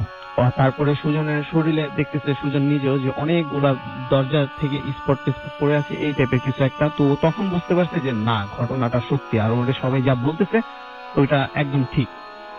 গেল তো এরকম একটা টাইমে বিকাল চলে আসছে। বিকাল চলে আসার পর বাসায় সব নর্মাল হয়ে গেছে। বিকাল চলে আসার পর সুজনকে ওর বাসা থেকে বলতেছে যে বাজারে যাওয়ার কথা। বাজারে গিয়ে ও কি নিয়ে আসবে, সেটা হচ্ছে বাজারে গিয়ে ওর বাসা থেকে বলছে যে ইলিশ মাছ কিনে নিয়ে আসার জন্য। তো ও একা একা বাজারে যাবে, আর তার ভিতর আবার সকালবেলা দেখলো যে ওর বাসায় অনেক প্রবলেম হয়েছে। ও ভাবলো যে ওর মামাতো ভাইকে সাথে করে নিয়ে যাবে। মামাতো ভাই আবার ওর থেকে ছোট। ও একটা সাইকেলে করে ওর মামাতো ভাইকে পিছনে বসিয়ে তো ওর মামাতো ভাইকে নিয়ে গেছে বাজারে। বাজার থেকে আসার সময় বাজারে গিয়ে ইলিশ মাছ কিনছে। কেনার টাইমে ইলিশ মাছ ছিল ওর মামাতো ভাইয়ের কাছে। ওর মামাতো ভাইয়ের কাছে ইলিশ মাছ, আর ওর মামাতো ভাই ছিল ওর সাইকেলের পিছনে। তো ইলিশ মাছ নিয়ে আসার সময় আর ও ইলিশ মাছ ধরেনি, এটা আগে বলে রাখা ভালো। তো আস্তে আস্তে এমন একটা টাইমে ওর মামাতো ভাই পাশে ছিল, মানে যে রোডটা দিয়ে আসতেছে সেই রোডের ডান পাশে ছিল হলো একটা খাল। ওর মামাতো ভাই বলতেছে ভাইয়া দেখছো? তো ও বলতেছে যে কি? তো বলতেছে খালে দেখো। ওর মামাতো ভাই ওরে বলতেছে যে খালে দেখো। তো খালের দিকে তাকানোর পর ও যেটা দেখে সেটা হচ্ছে যে একটা লোক খালে নরমালি মনে হয় যে রাস্তা দিয়ে হেঁটে গেলে যেমন একটা লোক খালে ওইভাবে হেঁটে চলে যাচ্ছে, মানে মনে হচ্ছে কোনো পানি টানি কিছু আছে পানি যেটা টানি বোঝা কিছু নেই যাচ্ছে না। নরমালি, কিন্তু খালে পানি টানি দিয়ে সব ভরাতো। এই জিনিসটা ও দেখার পর ওর ভিতরে ভয় ঢুকে গেছে। তো ও চিন্তা করছে যে এখন যদি আমি ভয় পাই তাহলে আমাদের মামাতো ভাই পিছনে, ও তো ছোট, তখন ও কি করবে? ও আরো ভয় পাবে। ও আরো ভয় পেয়ে যাবে। তো ব্যাপারটা একটু অন্যরকম হয়ে যাবে। ও ভাবতেছে যে না, এখন আমি ভয় পেলে চলবে না। তারপর Right. একটা সকালবেলা আমার সাথে একটা ঘটনা ঘটে গেছে। তো ও না ভয় না পেয়েও না পাওয়ার মতো করে মাথাটা নিচ করে সাইকেল নর্মালি যেভাবে চালানোর কথা সেভাবে চালিয়ে চলে যাচ্ছে। হঠাৎ করে আবার ওর কি যেন মনে হলো যে একটু তাকাই। আচ্ছা। তাকানোর পরে ও যে জিনিসটা দেখতেছে সেটা হচ্ছে যে লোকটা হাঁটতেছে ঠিকই, হুম। তো লোকের যে মানে পেট পর্যন্তই বডিটা আছে, বাট পেটের নিচে যা আছে ওইগুলা মানে কিছু নাই। ও এতটুকু মানে রিয়েলাইজ করতে পারছে আচ্ছা। যে পেট পর্যন্তই লোকটা যা আছে, আর পেটের নিচে কিছু নাই, আর ওর দিকে তাকায় আছে। তো এই জিনিসটা দেখে ওর কিছু না বলে নর্মালি বাসায় চলে আসছে, আর মামাতো ভাইকে অত কিছু একটা বুঝতে দেয়নি। তো বাসায় চলে আসার পর ও আন্টিকে ইলিশ মাছটা দেওয়ার নাকি মানে ওই ইলিশ মাছটা যতটুকু ধরছে সেটা হচ্ছে ওর মামাতো ভাই হাত থেকে নিয়ে ইলিশ মাছটা আন্টির হাতে দিতে, জাস্ট এতটুকু ও ইলিশ মাছটা ধরছে। আচ্ছা। তো মজার ব্যাপার হচ্ছে ওর মামাতো ভাইয়ের কাছে মানে ইলিশ মাছটা ছিল, মামাতো ভাইয়ের শরীরে ইলিশ মাছের কোনো গন্ধ নেই। তো ও রাতে নাকি একবার গোসল করছে, দেন তাও নাকি ওর শরীরে প্রচুর ইলিশ মাছের গন্ধ। তো আন্টি ওরে বলতেছে কি তোর থেকে তো ইলিশ মাছের গন্ধ ছোটই না, আচ্ছা। তুই কি গোসল করিস নাই? তো ও বলতেছে যে আমি অলরেডি একবার গোসল করছি, আমি নিজেও গন্ধ পাইতেছি, তো এখন আরেকবার গোসল করে আসি। ও পুকুরে গিয়ে আবারও গোসল করছে, দেন রাত 10টা না 11টার সময় জানে আবার পুকুরে, মানে মোট ওর 2 থেকে 3 বার গোসল করা কমপ্লিট। আচ্ছা। ওর শরীরে থেকে ইলিশ মাছের গন্ধ যাইতেছে না। আন্টি তখনই বুঝতে পারছে যে কোনো একটা ঝামেলা আছে। কোন একটা ঝামেলা আছে। তো তখন আন্টি ও পরের দিন যেটা হয় গ্রামে স্বাভাবিক যে গ্রামে হুজুর টুজুর ঝাড়ফুঁক যারা করে ওদের দেখানো পরে, তো ওই পানি পড়া, তারপর তাবিজ টাবিজ হাবি জাবি এগুলো অনেক কিছুই দিছে ওকে। তো মোটামুটি নর্মালি ঠিকই যাচ্ছিল। একদিন হঠাৎ করে সন্ধ্যার সময় ও ভাবছে যে ওর ফ্রেন্ডের বাসায় যাবে। ওর ফ্রেন্ডের বাসায় গিয়ে কি টিভি দেখা এই টাইপের কিছু একটা করছে, টিভি বা ডিভিডি প্লেয়ার এগুলা দেখে তো চিন্তা করতেছিল বাসায় ব্যাক করবে। বাসায় ব্যাক করার টাইম মোটামুটি অনেক রাত হয়ে গেছিল।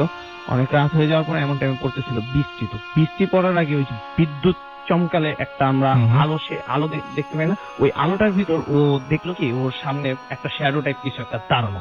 তো এটা দেখে ওর আগে যে মানে পাশে হয়ে যাওয়া যে ঘটনাগুলা ওগুলো সব মনে পড়ে গেছে।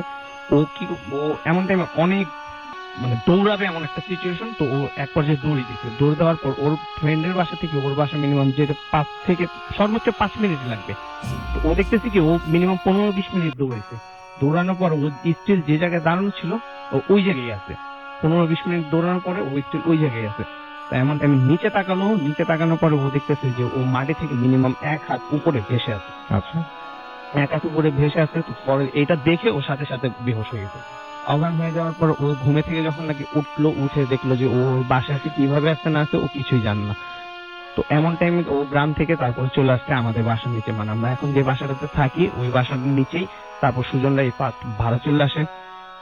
তো তারপর ও আসার পর ওর সাথে নাকি আর কোনো প্যারানর্মাল অ্যাক্টিভিটিস অত একটা হয়নি। এভাবে কয়েক মাস কাটার পর হঠাৎ করে ও একদিন হুজুর, মানে ও হচ্ছে হলো এই সাথে কোরআন শরীফ শেখার জন্য এক হুজুরের কাছে প্রায় যেত।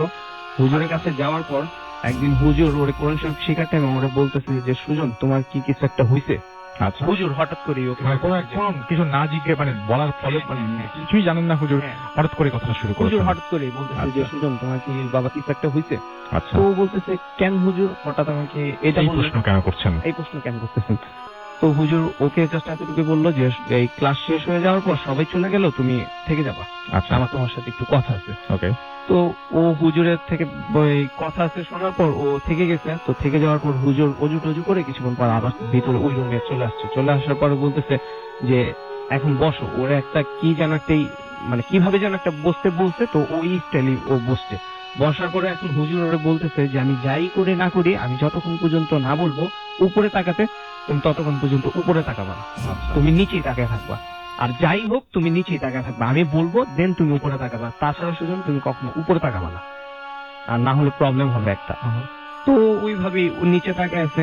তো নিচে তাকানোর পরে হুজুর ওর যে পাঁচটি যে ঘটনাগুলো ঘটে গেছে, এই যে এইটা ওইটা মানে হুম। ইলিশ মাছের থেকে শুরু করে ও যে ওই যে যাবতীয় বৃষ্টির ঘটনাগুলো। ভিতরে যা যা হইলো, হুম। হুজুর দেখে ও দেখলো কি যে হুজুর মানে হুবহু সেগুলো বলছেন। ওই সেগুলো বলে দিচ্ছে। আচ্ছা।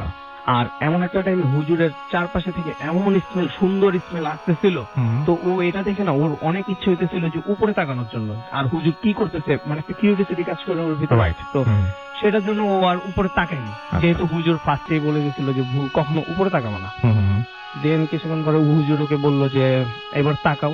তাকানোর পরে দেখে যে হুজুরের জায়গায় আছে। তো হুজুরকে বলতেছে যে আপনি এগুলা কিভাবে জানেন, আপনাকে তো আমি এগুলা শেয়ার করিনি, রাইট। আপনি জানলেন কিভাবে এগুলা? সেটাই তো।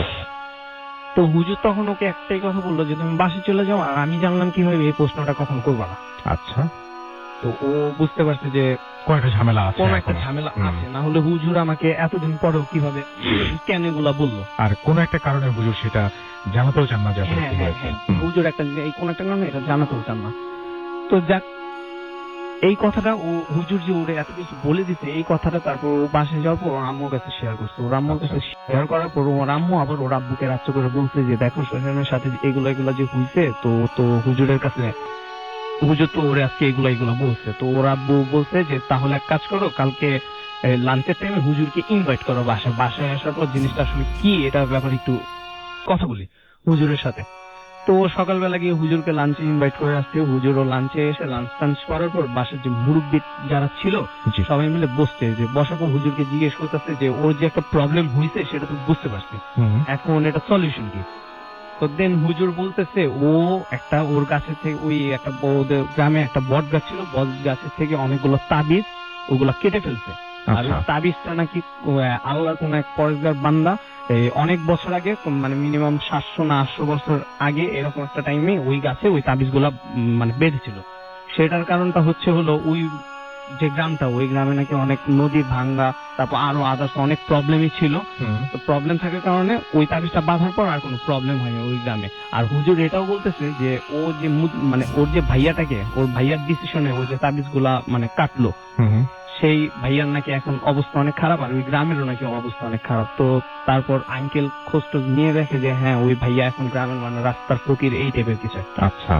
আর ওই গ্রামে আবার নদী ভাঙ্গা টাঙ্গা মানে যা আছে, ওই গ্রামের অবস্থাও টোটালি খারাপ। খারাপ। আচ্ছা। তো হুজুর বলতেছে যে ও যে এই কাজটা করছে, তো তখন আঙ্কেল বলতেছে যে ও তো তাহলে এই কাজটা বুঝে করে না, যদি এবং বুঝতো খারাপ কাজ তাহলে করেছে। এই কাজটা করতো না। হুম। তো হুজুর বলতেছে এই কারণেই ও বেঁচে আছে, আর যদি বুঝে কাজটা করতো হুম। তাহলে হয়তো বা আজকে আর সে বেঁচে থাকতো না হয়তো। এই টাইপের কিছু একটা। তো যাই হোক, এই যে আঙ্কেল বলতেছে যে তাহলে এটার এখন সলিউশন কি, যে হুম। প্রবলেম হয়েছে তো সেটা তো একটা সলিউশন দিতে হবে, এখন এটা সলিউশন কি? তারপরে হুজুর বললো যে ওকে এটা সলিউশন আমি দিয়ে দিব না। তারপরে হুজুর পরের দিন সুজনকে ডাকা হুজুর এই যে রুমে নিয়ে যাওয়ার পরে অনেক তাবিজ একটা তাবিজ দিছে আর পানি পড়া এই টাইপের কিছু একটা দিছে, আর ওকে বলছে যে আর যাই হোক সন্ধ্যার পরে নদীর পাড়ের সাইডে যাইতে না। আচ্ছা। আর এর মাঝখানে আমি একটা কথা মিস করছি, সেটা হলো সুজনকে প্রায় মানে পিছনে থেকে কেউ ডাক দিত, সুজন সুজন স্বপ্নে না বাস্তবে? বাস্তবে।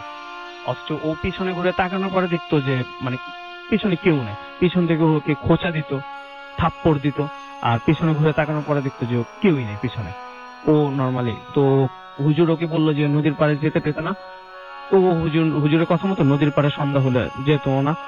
এরকম করে চলতেছে। আর হুজুর যে ওকে একটা তাবিজ দিয়েছিল হাতে, হুজুর বলছে যে এই তাবিজটা কখনো খুলবা না, আর এই তাবিজটা যেদিন খুলে নিজে থেকে পড়ে যাবে তো সেদিন তুমি বুঝবা যে তোমার প্রবলেম সলভ হয়ে গেছে, আর কোনো তোমার সাথে কোনো প্রবলেম নেই। একদিন হঠাৎ করে ও কোন একটা কাজে, কি যেন কাজে বাসা থেকে বের হয়েছে। বের হওয়ার সাথে সাথে দুপুর টাইম ছিল তখন। বের হওয়ার সাথে সাথে মোটামুটি বিকাল হয়ে আসবে এরকম একটা টাইমে হুজুর ওকে ফোন দিচ্ছে। ফোন দিয়ে বলতেছে যে তুমি এখন মসজিদ আসো, তুমি এখনই মসজিদ আসো, আর তুমি যে আসবা একা আসবা না, সাথে কাউকে নিয়ে আসবা। তো ও বলতেছে যে কেন?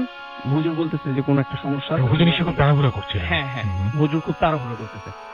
তো এরকম টাইমে ও আরেক ফ্রেন্ডকে ও রিকোয়েস্ট করে যাই হোক যেভাবে কনভিন্স করে ও মসজিদে নিয়ে গেছে। তো ওই যে ফ্রেন্ডটা ছিল, ওই ফ্রেন্ডটাকে হুজুর বলছে তুমি চলে যাও, আর ওরে হুজুর একটা রুমে নিয়ে যাওয়ার পর মিনিমাম 1 থেকে 1.5 ঘন্টা বন্ধ করে দেখে হুজুর যেন কোথায় চলে গেছে।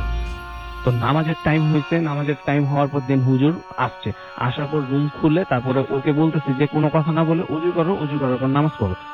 হুজুর আর ও একসাথে নামাজ টামাজ পড়ার পর ও আবার ওই রুমে চলে আসছে। ওই রুমে চলে আসার পর এখন ও হুজুরকে জিজ্ঞেস করতেছে যে আপনি এত কিছু হইলো, আমি কিছুই বুঝলাম না, আপনি আমাকে এত তাড়াহুড়ো করে ডেকে নিয়ে আসলেন, বাট নিয়ে আসার পর আমাকে 1 থেকে 1.5 ঘন্টা যে এই রুমের ভিতর আটকে রাখলেন, এটার মানে কি?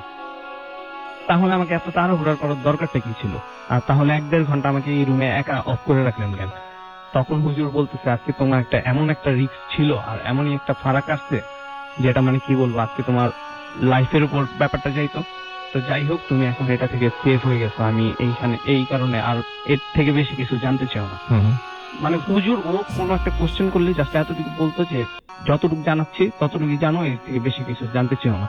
তো এই 3-4 দিন পরে হঠাৎ একদিন সুজন ঘুম থেকে উঠে দেখে যে ওর যে তাবিজটা, হুজুর যে তাবিজটা দিয়েছিল এটা এইভাবে বিছানায় পড়ে আছে। তো তখন ও বুঝতে পারছে যে সবগুলো প্রবলেমই সলভ হয়ে গেছে। দেন এখন ও মোটামুটি ভালোই। ওকে, তো এই ছিল স্টোরি। হ্যাঁ, এই ছিল। Thank you very much. অনেক লম্বা স্টোরি এবং অনেক চমৎকার করে বলেছেন আপনি, আপনাকে অনেক ধন্যবাদ। হ্যালো রাসেল ভাই, আমি উপমা সিডনি অস্ট্রেলিয়া থেকে বলছি। আশা করি আপনি ভালোই আছেন। আমি ভূতাহেমের অনেক বড় একজন ফ্যান, কিন্তু টাইম ডিফারেন্সের কারণে আমি সবসময় ভূতাহেম লাইভ শুনতে পারি না, তাও ডাউনলোড করে শুনি। তো আজকে আমি যে ঘটনাটি শেয়ার করছি, এই ঘটনাটি আমার নিজের সাথে ইনডাইরেক্টলি আর ডাইরেক্টলি হোক, আমার সাথেও ঘটা আর আমার আরো 4জন ফ্রেন্ডের সাথে ঘটা, কিন্তু এই ঘটনাটি আমার একজন ফ্রেন্ডের লাইফে অনেক বড় প্রভাব ফেলেছে। কেন সেটা আপনারা শুনলেই বুঝতে পারবেন। তো সরাসরি ঘটনায় চলে যাই। দিনটি ছিল স্যাটারডে। তো আমরা আমাদের একটা অভ্যাস আছে, আমরা প্রতি স্যাটারডেতে সব ফ্রেন্ডরা মিলে শপিং মল বা যে কোনো জায়গায় একসাথে জড়ো হই। তো সেদিনও ভিন্ন হয়নি, আমরা প্রায় 11-12 জন মিলে শপিং মলে গিয়েছিলাম ঘুরতে। তো আমরা সবাই ওখানে গসিপ করছিলাম। তো আমার একটা ফ্রেন্ড আছে নাম রেজা, ও হঠাৎ করে বললো যে চল একটা বেট লাগাই। বেটটা হলো আমাদের মধ্যে যে কোনো 5 জনকে মন্টে ক্রিস্টোতে যেতে হবে, আর এর ভিতর থেকে যে কোনো একটা স্পেশাল থিং এর সাথে ছবি তুলে এনে ওকে দেখাতে হবে। আর আমরা যদি দেখাতে পারি তাহলে ও আমাদের যে 5 জন কম্পিটিশনে থাকবে তার সে 5 জনের জন্য একটা বড় পার্টি অ্যারেঞ্জমেন্ট করবে। তো কথা মতো আমি আমার 4 জন ফ্রেন্ড মানে জ্যাকি, অলিভিয়া, আনিয়ার আর অলিহুবা, আমরা এই 5 জন রাজি হয়ে যাই। তো এবার একটু মন্টে ক্রিস্টো বর্ণনা দিয়ে, এটা হলো পৃথিবীর 3rd haunted place and it is also called the most haunted place in Australia. আর এটা মানে ওখানে অনেক অস্বাভাবিক কাহিনী ঘটে বলে ওই জায়গাটা গভর্নমেন্টলি ক্লোজ, আর ওখানে কেউ যায়ও না। আর ওখানে অনেক সিকিউরিটি গার্ড আছে, তাই দিনের বেলা তো ভিতরে ঢুকে একেবারে অসম্ভব, আর রাতের বেলা কোনো সিকিউরিটি গার্ড থাকে না, কারণ ওদের বিশ্বাস যে রাতের বেলা ওটার ভিতরে যাওয়ার সাহস কারণ নেই। তো আমরা প্ল্যান মতো, যেহেতু দিনের বেলা গেলে ভিতরে ঢুকতে পারবো না, তো রাতের বেলা যাওয়ার প্ল্যান করলাম। তো পরের দিন মানে সানডেতে আমরা 5 জন রাতের বেলা দিয়ে পৌঁছাই। তো তখন প্রায় রাত 7:30-8টা বাজে এরকমই। তো যেহেতু ওই জায়গাটা অনেক নিরিবিলি, কেউ থাকে না আশেপাশে, তো পুরাই নিস্তব্ধ ছিল, আর কোনো সিকিউরিটি গার্ডও ছিল না। তো সামনে দিয়ে দরজা লক থাকে, তো আমার পিছনের যে উইন্ডো থাকে ওই উইন্ডোর জন্য ভিতরে ঢুকি। তো বাড়ির ভিতরে যেটা ছিল সেটা একটু বর্ণনা দিই। বাড়ির ভিতরটা ছিল একেবারে অনেক আগের পুরনো ফার্নিচার দিয়ে সাজানো, আর অনেক অনেক অনেক বড় ছিল, অস্বাভাবিক বড়, যে আপনি যে একা কখনোই এই বাড়িটাকে এক্সপ্লোর করতে পারবেন না। আপনি অনেকজনকে মিলে অনেকজন একসাথে মিলে ঘুরতে হবে। তো আমরা যেটা চিন্তা করলাম যে একসাথে থাকলে যেহেতু আমরা এক্সপ্লোর করতে পারবো না, সেহেতু আমরা এক একজন এক এক সাইডে চলে যাবো। তো আমার একটা ফ্রেন্ড ছিল যে যার নাম আনিয়ার, ও অনেক সাহসী ছিল। তো ও বললো যে ওকে লাগবে না, ও একা একা সেকেন্ড ফ্লোরে যাবে, আর ও একা একা সেকেন্ড ফ্লোর এক্সপ্লোর করবে। তো আমরা বললাম ঠিক আছে, যেটা তোর ইচ্ছা। তো আমরা এক একজন, আমি, জ্যাকি, ওই হুবা, দেন অলিভিয়া, আমরা এক একজন এক সাইডে চলে গেলাম। তো আনিয়ার কি করলো, বাড়ির ব্যাক সাইডের সিঁড়ি দিয়ে আপস্টেয়ার্স উঠে গেল। তো আমরা তো ঘুরছিলাম, ছবি টবি তুলছিলাম, অনেক মজা করছিলাম, আমি অনেক হাসাহাসি করছিলাম যে এতক্ষণ ধরে এসেছি, এটা অনেক সত্যি হান্টেড প্লেস, তাহলে আমার সাথে এখনো কিছু হলো না কেন। তো উইদিন 10 মিনিট, প্রায় 10 মিনিটের মধ্যে আমরা আপস্টেয়ার্স থেকে আনিয়ারের চিৎকার শুনলাম। তো চিৎকার শুনে আমরা ভয় পেয়ে তাড়াতাড়ি দৌড়ে যাই উপরে। তো দৌড়ে যেয়ে দেখি যে ও, আনিয়ার, was faint that time. It means ওই বাড়িতে যেটা সবচেয়ে হান্টেড রুম, মানে যে রুমটাকে নিয়ে সবচেয়ে বেশি কাহিনী হয়েছে, সেই রুমের ফ্লোরে ও অজ্ঞান অবস্থায় পড়েছিল। তো আমরা যখন রুমটার ভিতরে ঢুকি, তো রুমটার এনভায়রনমেন্ট ছিল একেবারে আলাদা, এবং পুরো বাড়িতে যে একটা এনভায়রনমেন্টটা ছিল ওই রুমটার ভিতরে একেবারে আলাদা ছিল। কারণ তখন যেহেতু উইন্টার, তখন তাই পুরো বাড়িটা কোল্ড ছিল, কিন্তু ওই বাড়ির ভিতরে ওই রুমটার ভিতরে ছিল একেবারে ওয়ার্ম, যেমন কেউ হিটার অন করে রেখেছে। বাট একটা ম্যাট্রেস মেরেকেও ইজ যে বাড়িতে কেউ থাকেই না, সে বাড়িতে হিটার কে অন করবে? তো আমরা এটা নিয়ে বেশি ভাবলাম না। আমার কাছে পানির বোতল ছিল, তো আমি আনিয়ার মুখে পানি স্প্রে করলাম। তো যখন ওর জ্ঞান ফেরার পরে আমরা ওকে জিজ্ঞেস করলাম যে কি হয়েছে, তো এখানে অজ্ঞান অবস্থায় কেন পড়েছেন, অজ্ঞান হয়ে গেলি কেন? তো আমাদের কিছু বললো না, ও জাস্ট বললো যে যতটা সম্ভব এই বাসা থেকে যেন বের হয়ে যায়। তো ওর কথা মতো আমরা ওকে কিছু জিজ্ঞেস করলাম না, জাস্ট বাসা থেকে বের হয়ে গেলাম। বাসা থেকে বের হয়ে মেন গেটের সামনে এসে ও আমাদের যেটা বললো যে ও নাকি যখন আপস্টেয়ার্সে উঠে যখন ওই রুমটার সামনে দিয়ে ক্রস করতে যায়, রুমটাকে ক্রস করার সময় মানে কেউ একজন রুমের ভিতর থেকে একটা মেয়ের গলা বলছিল যে please can you help me, Ania please can you help me. তো ও কি করে, মানে একটা আকর্ষণের কারণে ও রুমের দরজাটা খুলে ভিতরে ঢুকে। তো ঢুকে দেখেন যে একটা মেয়ে অস্বাভাবিক সুন্দর লাগছে, মানে দেখতে পিছন দিক দিয়ে অনেক সুন্দর লাগছিল মেয়েটাকে দেখতে। তো ওকে বলছে যে Anya only just you can help me, please can you help me. তো হঠাৎ করে রুমের যখন ও একবারের ভিতরে ঢুকে যায় রুমে, তখন রুমের পুরো দরজাটা লেগে যায়, আর ওই মেয়েটা ওর দিকে ঘুরে তাকায়, সরি ওই মেয়েটা জানালার দিকে করে তাকিয়েছিল, আর দরজাটা লাগার সাথে সাথে ওই মেয়েটা ওর দিকে ঘুরে তাকায় আর ওর সামনে এসে ওর গলা টিপে ধরে। তো ওই মেয়েটা দেখতে নাকি এতটা স্কেয়ারি ছিল, ওই মেয়েটার চেহারা পুরা কিছুটা মানে বার্নিং টাইপের ছিল, পুরো বার্ন হয়ে গেছে সেরকম ছিল। ও আর টিকে থাকতে পারে না, ও দেখে অনেক ভয় পায় আর অজ্ঞান চিৎকার দিয়ে অজ্ঞান হয়ে পড়ে যায়। তো আমরা ওর কথা শুনে অনেক বেশি ভয় পাই। আমরা চিন্তা করি যে আর এক মুহূর্ত এখানে থাকবো না, আমরা খুব তাড়াহুড়ো করে বের হয়ে যাই। তো যখন আমরা বের হচ্ছিলাম, তখন আমার বাড়ির ভিতর থেকে একটা মহিলা, একটা মেয়ের চিৎকার আওয়াজ শুনতে পাই, কিন্তু আমরা আর বেশি ওখানে মাথা না ঘামিয়ে তাড়াতাড়ি ফিরে আসি। তো কিন্তু রাসেল ভাই, এখানে ঘটনাটা শেষ হয়নি। ঘটনাটা বরঞ্চ এর পরে যেটা হয়েছে সেটা হচ্ছে, আমার বন্ধু এরপরে মানে ফিরে আসার পর থেকে প্রতিদিন রাত্রে ঘুমানোর সময় অনেক ব্যাড স্বপ্ন দেখতো।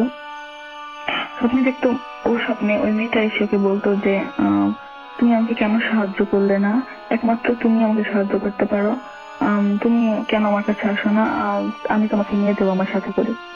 তো এইভাবে প্রতিদিন এরকম স্বপ্ন দেখতো। তো দেখতে দেখতে প্রায় একই রকম স্বপ্ন প্রতিদিন দেখে, আর যেহেতু একটা ভয়ঙ্কর জিনিস এক্সপিরিয়েন্স করেছে, তো অনেক সিক হয়ে যায়।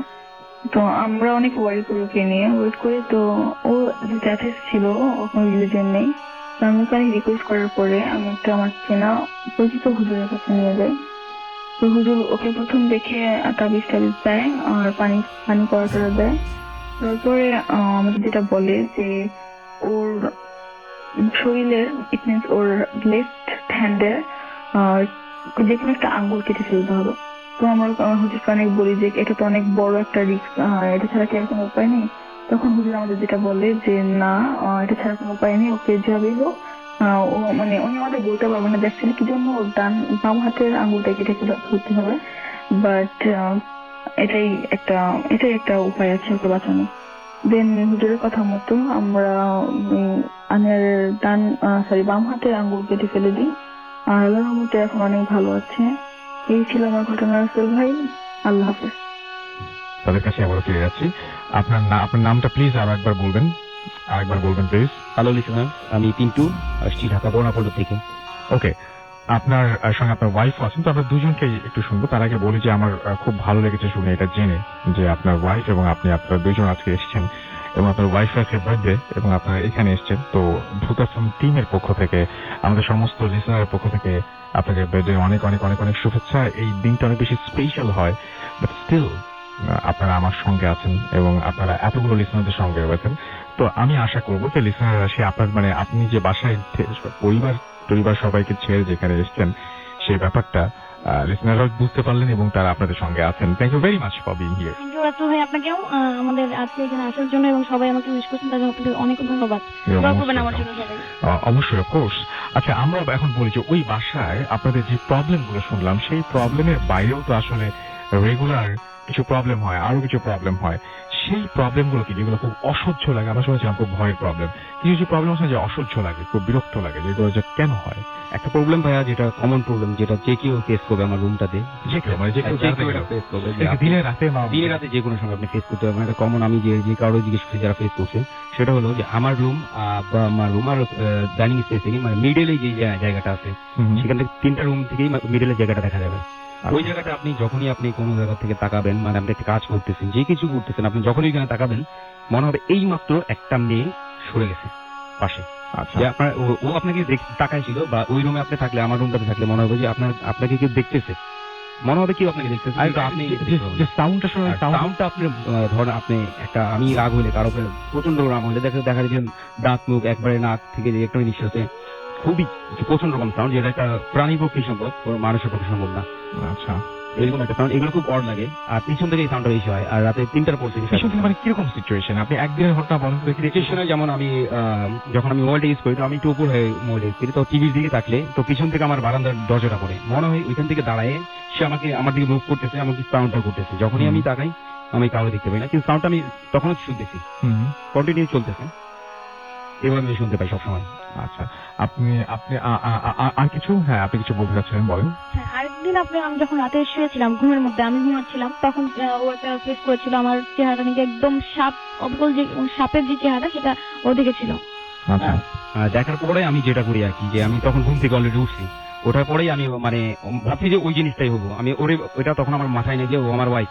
আমি ওর গলা চাপ দিয়ে ধরছি, সত্যি কথা যেটা, যে আমি ওরে তখন আজ করি যে তোর কি সমস্যা, আমি মানে এটা বলছি, আমি কিন্তু ওইটারই বলছি, আসলে আমি আমার ওয়াইফকে বলিনি। কিন্তু কিছুক্ষণ পর যখন আমাকে আমার গাল ধরে ঝাড়ি মারে, তখন আমার তখন ফিরে আসছে যে না, আমি ওরেই ধরছি গলা যেত।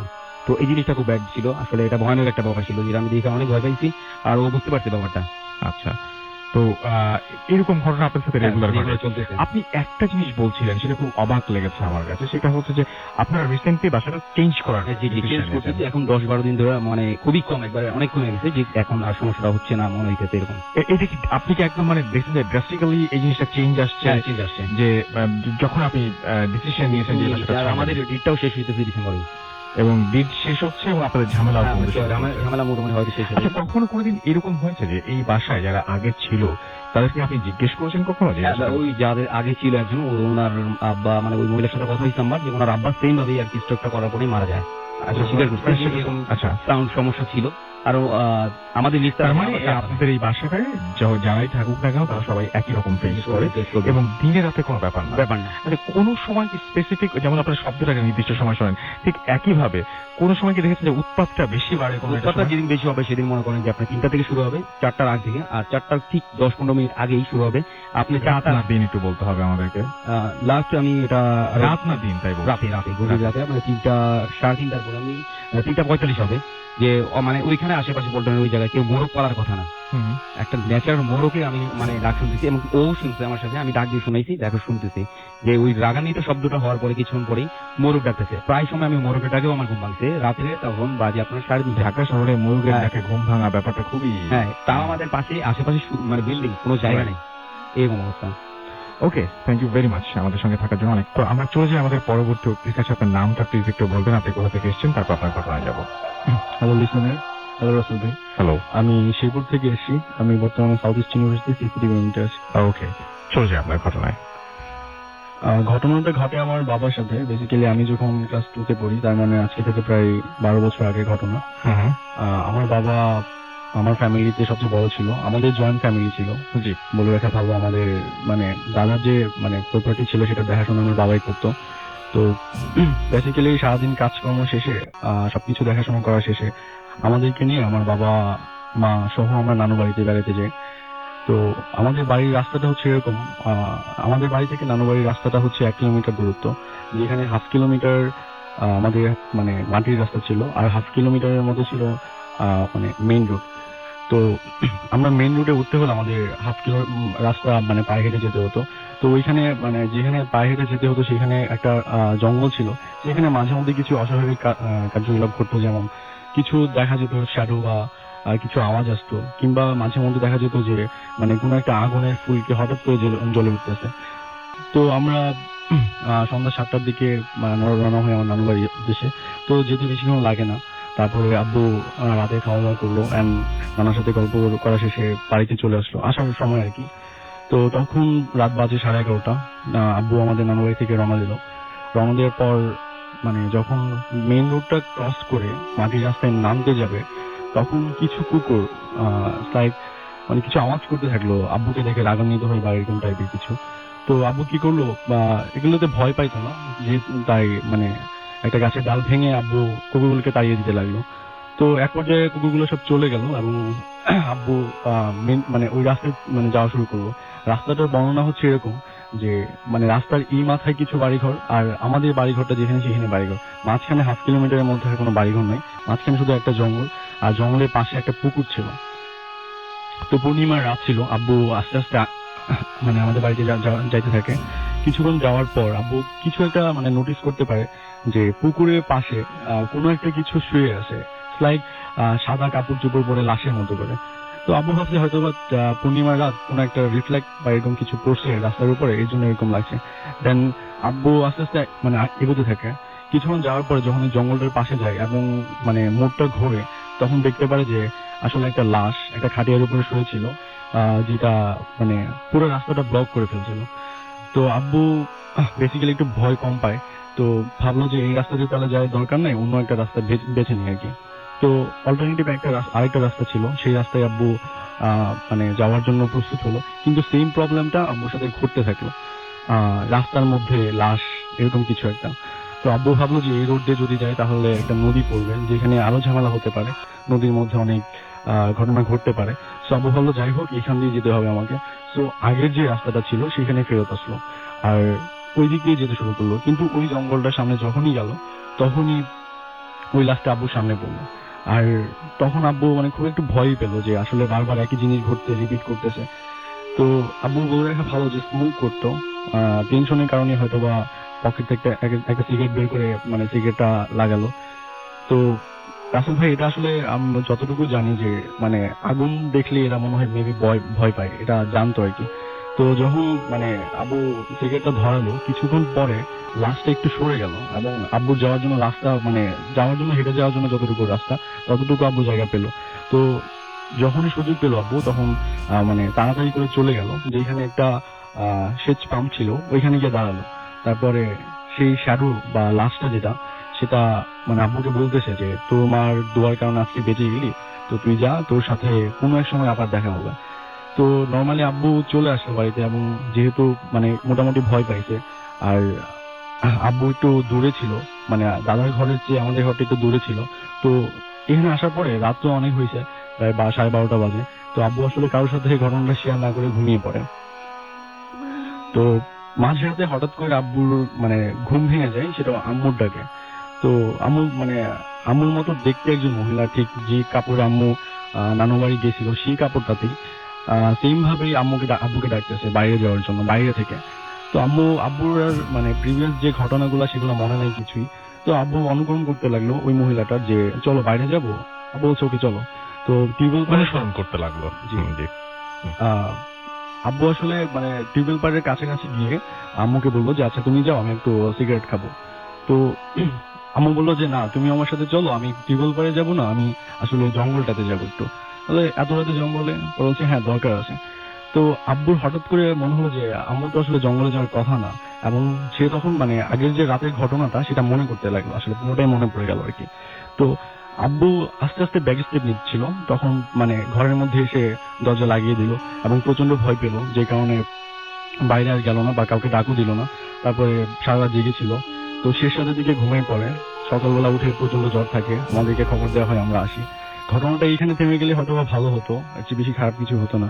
বাট রাসেল ভাই, এর চেয়ে আরো অনেক বেশি খারাপ ঘটে যখন আমার আব্বুর দিনের বেলায় প্রচন্ড জ্বর আসে, এমন জ্বর যে তার শরীরটা মানে জ্বরে পুরো পুড়ে যাচ্ছে এরকম কিছু। তো ওইখানে যে স্থানীয় মেডিকেলের যে মানে ভিলেজ ডক্টর গুলো আছে ওনারা এসে ট্রিটমেন্ট করে, কিন্তু ওনারা মানে কোনোভাবেই জ্বরটা কন্ট্রোল আনতে পারে না। তো আমাদের যে টাউনে যে মানে মেডিকেলে নিয়ে যাওয়ার জন্য প্রিপারেশন নেওয়া হয়, কিন্তু আমার একটা দাদা ছিল, উনি অনেক বড় মাপের কবিরাজ ছিল, যে আসলে মানে বললো যে না আসলে নিয়ে যাওয়ার দরকার নেই, আমি একটু ঝাড়ফুঁক করে দেখতে চাই যে আসলে কি হয়েছে। তো দাদা আসলে ওনার আমি যতটুকু শুনছি ওনার 7টা জিন ছিল, 7টা বুড়ি ছিল। ইভেন উনি ওগুলা দিয়ে পরীক্ষা করে দেখলো যে এই টাইপের কিছু ঝামেলার জন্য আসলে জ্বর আসে। আব্বুর উপরে ওইটার প্রতিক্রিয়াটা তখনও ছিল। তো উনি ঝাড়ফুঁক করলো, ঝাড়ফুঁক করার পরে কিছু দিল, দেওয়ার পরে ওনার জ্বরটা, আব্বুর জ্বরটা আস্তে আস্তে কমে যেতে লাগলো। এবং মানে আশ্চর্যের বিষয় হচ্ছে রাসেল ভাই যে মানে 10 মিনিটের মধ্যে আব্বুর শরীরে পুরো জ্বর নাই, সব জ্বর উধাও। আর আব্বু মানে রাতের ঘটনাটা দাদাকে বললো, দেন দাদা সবকিছু শুনে একটা তাবিজ দিল। তাবিজটার উপকরণ ছিল এগুলা: একটা সাদা হাঁস যেটার রক্ত, একটা সাদা কবুতর যেটার রক্ত, আর একটা সাদা মোরগ যেটার রক্ত, 3টার রক্ত মিশ্রণ করে ইভেন আর কিছু উপকরণ ব্যবহার করে একটা তাবিজ তৈরি করলো। ঠিক আছে, ওকে, থ্যাংক ইউ ভেরি মাচ। আপনার ঘটনার জন্য আপনাকে অনেক ধন্যবাদ। তার নামটা প্লিজ একটু বলবেন, তারপর আপনি জানাবেন যে আপনি কোথা থেকে এসেছেন, তারপরে আমরা আপনার ঘটনায় যাব। হ্যালো লিসনার্স, আমি ডলার সিদ্ধার্থন বলছি। ওয়াই থেকে এসেছি, ওল ঢাকা। তো সরাসরি ঘটনা চলে যাই। আজকে 1 বছর 3 মাস আগে, গত বছর মে মাসে আমাদের বাড়ি ভাঙা হয় কনস্ট্রাকশন কাজ করার জন্য। তো ওখান থেকে আমরা একটা বাসা ভাড়া নিই, যেটা পুরান ঢাকার একটা স্থানে। সেখানে বাড়ির মাল সামান নেওয়ার জন্য আমি একা থাকতাম। তো মাঝে মধ্যে রাত্রেবেলা, এই সময়টা বৃষ্টির সিজন ছিল, জুন জুলাই মাস এরকম। তো বৃষ্টির সিজনে এখন মাঝে মধ্যে যেখানে শুতাম পাশে একটা গাছ ছিল, গাছের পিছনে একটা হিন্দু বাড়ি ছিল। তো বৃষ্টির মধ্যে মাঝে মধ্যে দেখতাম যে বৃষ্টির সময় গাছের, আমি যেই সাইডে শুতাম সেখানে গাছের মধ্যে মাঝে মধ্যে পানি পড়তে পড়তে গাছের মধ্যে পাতা দিত না। আচ্ছা, তো সেটা একটা কিরকম যেন একটা ফিল হতো, বাট আমি সেটা বেশি ইয়ে করতাম না। রাতে একা থাকতাম, তো ভাবতাম যে এগুলি হেলথ হতে পারে, ঠিক আছে। দেন রেগুলার মাঝে মধ্যে দেখি যে মানে এটাই গাছে বাতাস চলতেছে, কিন্তু গাছ ততটা নড়ছে চলছে না। ঠিক আছে, সেখানে কিছুটা মনে হতো যে একটু অন্যরকম হতে পারে। বাট রাত্রেবেলা বাড়ি গাছটা তখন প্রায় আমাকে নজর কেড়ে নিত, যেখানে আমি গাছের দিকে বারবার তাকাতাম। মনে হতো যে গাছটা যে কিছু আছে, আমাকে টানতো এই গাছটা। তো যাই হোক, ওখান থেকে আমরা প্রায় কোনো একটা কারণে ওখান থেকে মুভ করি। মুভ করার পরে আমরা আরেকটা বাসা নিই, যেটা বাড়িতে এখন বর্তমানে আছি। তো ওখানে আমি রাত্রেবেলা কি করবো, মানে সবাই ঘরের মধ্যে থাকে, তো রাত্রেবেলা আমি ফেসবুকে বসি, মানে ইন্টারনেটে চ্যাটিং করি। তো তখন গেম চেঞ্জ করি। তো হঠাৎ আমি যেখানে ঘুমাই, যে বলনি আমাদের ফ্ল্যাটটা হচ্ছে 3 রুম ডাইনিং ড্রয়িং, তো সো আমার ভাইয়া বোন থাকা, মা বাবা থাকাতে আমি ড্রয়িং রুমে থাকি। তো দেন এমন একটা সময়, রাত ঠিক 1:30 থেকে 3টা 2:30 এই সময়টার মধ্যে একটা বাবু, মানে 7-8 মাসের বাচ্চা, একদম ছোট 7-8 মাসের বাচ্চা, এই বেশি হবে না, সে এমন ভাবে চিৎকার করে ওঠে যেমন আগে দেশে কোনো ভয়ানক কিছু দেখতেছে বা কেউ তাকে মারতেই আছে। এরকম মনে হয় যে সে মার খাতে আছে বা একদম ভয় লাগতেছে তার, অস্থির অস্থির অবস্থা, মানে বাচ্চা যেমন আঁকড়ে যায় কাঁদতে কাঁদতে, ঠিক এরকম। এটা আমার নিজে তো আমি ভয় পাই, রেগুলারই এটা আমি ফিল করি। রেগুলার বলতে প্রতিদিন না, হঠাৎ 4 দিন 5 দিন 7 টা, মানে যখন আমি ধ্যান করি যে আমি গেমস খেলতেছি, হঠাৎ করে এটা অন্য কোনো কাজে বিজি, কিন্তু হঠাৎ করে যখনই কান্নাটা আসে তখন আমাকে কেড়ে নেয় ওই জায়গার মধ্যে কথা, মানে কান্নাটা মানে ওখানে ধ্যানটা নিয়ে যায়, যেন আমি ওইটাকে শুনি। তো এরকম হতে হতে একদিন আমি কথা বলতেছিলাম আমার ফ্রেন্ডের সাথে ফোনে। তো ওই কান্নাটা শুনতে পাই।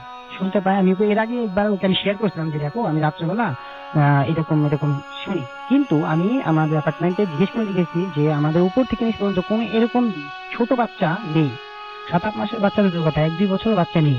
আচ্ছা ঠিক আছে, এটা হতেই পারে, মিস্টেক হতে পারে আমার। দেন তারপরে একদিন আমি কান্নার আওয়াজ শুনতে পারি। তো আমার যে ফোনে কথা বলতেছিলাম আমার গার্লফ্রেন্ড সাথে, তখন সে বললো যে এটা তুমি আম্মুকে শেয়ার করো। তখন আমি আমার আম্মুকে বললাম যে আম্মু এরকম হয়, তাকে আর না এরকম হবে এবারে, এখানে হয়তো বা কারোর বাচ্চা থাকতেই পারে, অসম্ভব কিছু নয়। ঠিক আছে।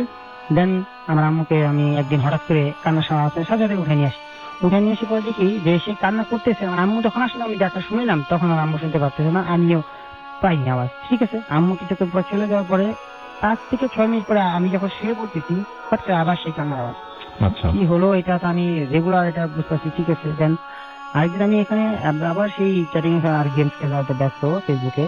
ঠিক হঠাৎ আমি ফিল করি যে কি একটা ছোট বাচ্চা বা সাদা কাপড় মোড়ানো বাচ্চারা, যেমন ছোট থাকলে সাদা কাপড় মোড়ে আছে বেশিরভাগ, তলা দিয়ে আর সে আমার জানলা ঠিক যেখানে আওয়াজটা আসে সেখানে উপরে যাচ্ছে আর নামছে, যেমন লিফট উপরে আর নামে সেরকম একটা বাচ্চা যায়, উপরে উঠছে নামছে খুব স্মুথলি। তো তখন আমার জিনিসটা অতিরিক্ত ভয় লাগে যে আমি এখানে একা ঘুমাই, এছাড়া আমার অন্যান্য ঘরে যেগুলো আছে আমার আম্মু আব্বু এবং ভাইয়া তারা গেট লাগিয়ে নেয়, আমি শুধু একা রুমের মধ্যে আমি একা থাকি। তো দেন আমার এটা ভয় লাগাতে আমি পরের দিন সেটা তো আপনার চোখের সামনে আপনি দেখছেন যে বাচ্চাটা হ্যাঁ আমি চোখের সামনে এটা একদম স্ট্রেট দেখেছি। আর স্পষ্ট দেখেছি পরের দিন যখন আমি থাই গ্লাসটা লাগিয়ে ঘুমাইছি, আমার ভয় লাগছিল। তো দেন ওই সময় হঠাৎ করে তখন আমি ঘুমিয়ে যাবো এমন অবস্থায় টাক টাক করে 2-3টা শব্দ হচ্ছে থাই গ্লাসের মধ্যে নক করলো। থাই গ্লাসের মধ্যে নক করবে এত রাত্রেবেলা, এত ইঁদুরও হয় না, এত উপরে আমরা বিড়ালও হয় না, তো কিভাবে আমরা 5তলা ফ্লোরে থাকি, তো এটা তো অসম্ভব। তারপরে আমি কেন জানি নিজের থেকেই খুলে ফেলি, আমার ভয় বলতে আমি কে জানি থাই গ্লাসটা খুলে ফেলে দেখি। তো তখন আমি চলে আসবো যে কিছু দেখি নাই, এমন সময় হঠাৎ করে মনে হলো যে আবার কিছু আমি দেখলাম নিচে নামলো। তো আমি আবার সাথে নিচে তাকাইলাম, তাকানোর পরে তো আবার সেটা উপরের দিকে যাওয়ার পর আমি তখন স্পষ্ট দেখলাম যে একটা ছোট বাচ্চা, তার ফেসটা হোয়াইট কালার, একদম সাদা টাইপের, কিন্তু একটু হালকা ছায়ার মতো, মানে একদম স্পেসলি পুরো বাচ্চাটা যে ছায়ার মতো। তো উপরে চলে গেল। দেন আমি কিছুক্ষণ উপরের দিকে তাকালাম, নিচের দিকে তাকালাম, তো কিছু না, পরে গেটটা থাই গ্লাসটা লাগিয়ে আবার শুয়েছি। শোয়ার পরে তারপরের দিন ঘুমের থেকে উঠে আমি নিচের দিকে দাঁত ব্রাশ করতে করে দেখি যে একটা সাদা কাপড় ওখানে নিচে পড়ে আছে। তা আমি নিচে আমাদের ম্যানেজারকে বললাম যে একটু চেক করে নিতে, বা এটা পড়ে আছে কিনা। তো উনি দেখছে, ওটা দেখার পরে আমাকে জানি না, উনি নিজে থেকে ওইটা নামিয়ে সবাইকে অ্যাপার্টমেন্টে জিজ্ঞেস করলো যে এটা কি আপনাদের কাপড় কিনা, এটা সেটা। বললো যে না, এই অ্যাপার্টমেন্টে এরকম আমাদের কোনো কাপড় নেই, তো পাশে অ্যাপার্টমেন্টও হতে পারে বা হতে পারে। তো উনি আর এটা নিয়ে করে নেই। দেন ওই দিন রাত্রে গেল। পরে ঠিক এর পরের দিন আবার সেই একই অবস্থা, আমি সেই নক নক করে আওয়াজ পাই। এখন সেম নাও রাসেল ভাই, কিছুদিন আগেও আমি সেম, কিছুদিন বলতে কি এই তো গত 15-20 দিন আগে সেম আমি রাত্রেবেলা এরকম আওয়াজ শুনতে পাই। এবং কি আমার যে আমি ফোনে কথা বলি রাত্রেবেলা, তখন যখন গার্লফ্রেন্ড শুনতো, এখন শুনতে পারে যে এরকম আওয়াজ আসে। ওকে, থ্যাংক ইউ ভেরি মাচ আপনার ঘটনার জন্য। আসসালামু আলাইকুম রাসেল ভাই, আশা করি ভালো আছেন। আমি আজকে আপনাদের সাথে আমার জীবনে ঘটে যাওয়া কিছু ঘটনা শেয়ার করব। আমি ছোটবেলা থেকেই আমার আশেপাশে অনেক কিছু জিনিস অনুভব করতে পারতাম, যেমন কিছু চোখ, অনেকগুলো চোখ, সেগুলো সচরাচর মানুষের হওয়ার কথা না, মানুষের চোখের চাইতেও সাইজে একটু বড়, এবং কিছু আকৃতি, মানুষের আকৃতি না, কিছু জন্তু জানোয়ার বা কার্টুন শেপের কিছু দেখতে পাইতাম। এইগুলো দেখে আসলে ছোটবেলায় ভয়ই পাইতাম, কিন্তু অনেক ঝাড় ফুঁক দেওয়ার পরে ওইগুলো আসলে কোনো লাভ হয় নাই। ধীরে ধীরে এগুলোর সাথে আমি অভ্যস্ত হয়ে যাই। তো সমস্যা শুরু হয় আমার যখন 10-11 বছর, তখন থেকে। আমরা তখন নোয়াখালীতে থাকতাম বাবার চাকরি সুবাদে। তো ওই সময় আমি অন্যান্য আমাদের মানে সমবয়সী যে ছেলে মেয়েদের থেকে একটু বড় হয়ে যাই। মানে এখন আমি যে সাইজে আছি, ঠিক তখনই আমার 12 বছর বয়স, তখনই আমি অনেক বড় সড় হয়ে যাই। তো পাশের আন্টিরা বলে আম্মুকে যে আপনার ছেলেকে দেখে রাখেন, নজরে রাখেন, মানুষের কোন নজর লাগতে পারে। তাছাড়া নোয়াখালীতে আবার একটু ব্ল্যাক ম্যাজিকের টেন্ডেন্সিটা বেশি ছিল, সবাই মানে অনেক মানুষই আছে যারা ব্ল্যাক ম্যাজিক করতো। তো আম্মু কথাগুলো আমলে নেয় নাই যে আমরা বিদেশের লোক, আমরা ঢাকার লোক, এখানে আসি নোয়াখালীতে, আমাদেরকে ব্ল্যাক ম্যাজিক করতে দেবে। তো যাই হোক, তার কিছুদিন পরে, 6 মাস কি 1 বছর পরে দেখা গেল আমি হঠাৎ করে খুব অসুস্থ হয়ে যাই, খুবই অসুস্থ, মানে বাঁচা মরা দায় এরকম একটা অবস্থা, বাঁচা দায় হয়ে যায়। আমার জীবন খুবই মানে কি বলবো বিক্ষোভে, খুবই কষ্ট হয় আমার আসলে জীবন ধারণ করতে তখন। তো এক পর্যায়ে এমনও হয়ে গেছে যে বাবা মা মনে করছে যে ছেলে আর বাঁচবে না, যে কোনো মতে মারা যাবে। তো এইভাবে অনেক চিকিৎসা চলতে থাকে। তো কিছুদিন পরে হঠাৎ করে দেখা গেছে আমি বসে রয়েছি, বিছানার মধ্যে বসে আছি, হঠাৎ করে আমার আশেপাশের মানে চারপাশের আবহাওয়াটা যেন কেমন হয়ে গেল, হঠাৎ করে খুব গরম। ভালো করে তাকে দেখে আমি এক মরুভূমির মধ্যে দাঁড়িয়ে গেছি। কিন্তু আমি আসলে ভাবতে পারতেছিলাম না, কিছুক্ষণ আগে আমি বাসায় ছিলাম, এখন মরুভূমিতে কিভাবে আসলাম। যাই হোক, আমি আমার সামনে দেখতে পাইতেছিলাম যে অনেকগুলো কাঁটাতার দিয়ে অনেকগুলো রাস্তা তৈরি করা, রাস্তাগুলো আঁকা বাঁকা। তার সামনে কিছু দূরেই একটা বিশাল দরজা। এরকম দরজা আসলে মনে হয় না যে কেউ কারো জীবনে দেখছে। তো দরজার সামনে একটা লোক, কালো কাপড়ে, বিশাল বড় একটা লোক, একটা বাঁকা লাঠি হাতে দাঁড়িয়ে গেছে।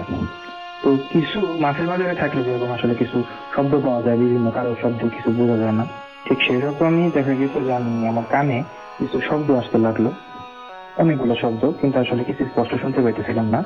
ওইখান থেকে 2টা শব্দ আমি শুনতে পেয়েছিলাম। প্রথমটা হলো যে রাস্তা ধরে সোজা এগিয়ে যা, দরজা পার কর, আল্লাহর কাছে পৌঁছে যাবি, আর যদি পার হতে না পারিস তাহলে ধৈর্য ধর, সব ঠিক হয়ে যাবে। এটা শোনার পরে স্বাভাবিক আমি একটু খুশি হলাম যে দরজা পার করলে আল্লাহর কাছে যাবো। তো আমি খুব দ্রুত মানে হাঁটতে থাকি, কিন্তু হঠাৎ কোথা থেকে এক দমকা হাওয়া আসে, আমাকে মানে উড়িয়ে অন্য সাইডে নিয়ে যায়। তো ওইখান থেকে আমার সামনে দেখা গেছে যে অনেকগুলো রাস্তা হয়ে যায়, যে আসলে অরিজিনাল রাস্তা কোনটা সেটা আসলে নির্ণয় করতে পারতেছিলাম না। এই অবস্থায় খুব অস্থির লাগে, আমি দৌড়াতে থাকি রাস্তাগুলোর দিক থেকে, যে রাস্তাগুলো আমার দিক থেকে অনেক দূরে সরে যায়। তো এই অবস্থায় হঠাৎ করে জ্ঞান ফিরলে আমি দেখতে পারি যে আমি আমার রুমে নাই, আমি আছি হাসপাতালের বেডে।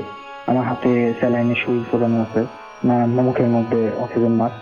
তো অক্সিজেন মাস্ক খোলার পর আম্মুকে বললাম, আম্মু বললো যে না, আমি নাকি 3 দিন ধরে অজ্ঞান অবস্থায়, বাসায় অজ্ঞান অবস্থায় ছিলাম। তো এইভাবে হাসপাতালে আনার পরে ডাক্তার বলে যে আমি টোটালি অজ্ঞান হয়ে গেছি, হয়তো বা জ্ঞান যদি ছিল তাহলে ফিরলো, যদি 72 ঘন্টার মধ্যে জ্ঞান ফিরে, নাহলে দেখা গেছে যে আমাকে কোমায় চলে গেছি, এরকম একটা সিদ্ধান্ত নিতে তারা। তো যাই হোক আম্মুকে আমি ঘটনাটা বলি যে আমি এরকম দেখলাম। তো আম্মু এক হুজুরের কাছে গেল, যাওয়ার পর উনি বললো যে আমার উপরে কেউ আর কি ব্ল্যাক ম্যাজিক করছে। তো ও একটা কথা খুব বলতে ভুলে গেছে যে এর মধ্যে কিন্তু আমি কিছু জিনিস দেখতে পাইতাম স্পেশাল, এটা আমি আগে দেখিনি কখনো। একটা লোক, বড় বিশাল একটা লোক, আলখাল্লা পরা, তার পা দেখা যেত না, মেঝে পর্যন্ত কাপড়ে ঢাকা থাকতো, উচ্চতায় হবে 9 থেকে 10 ফিট।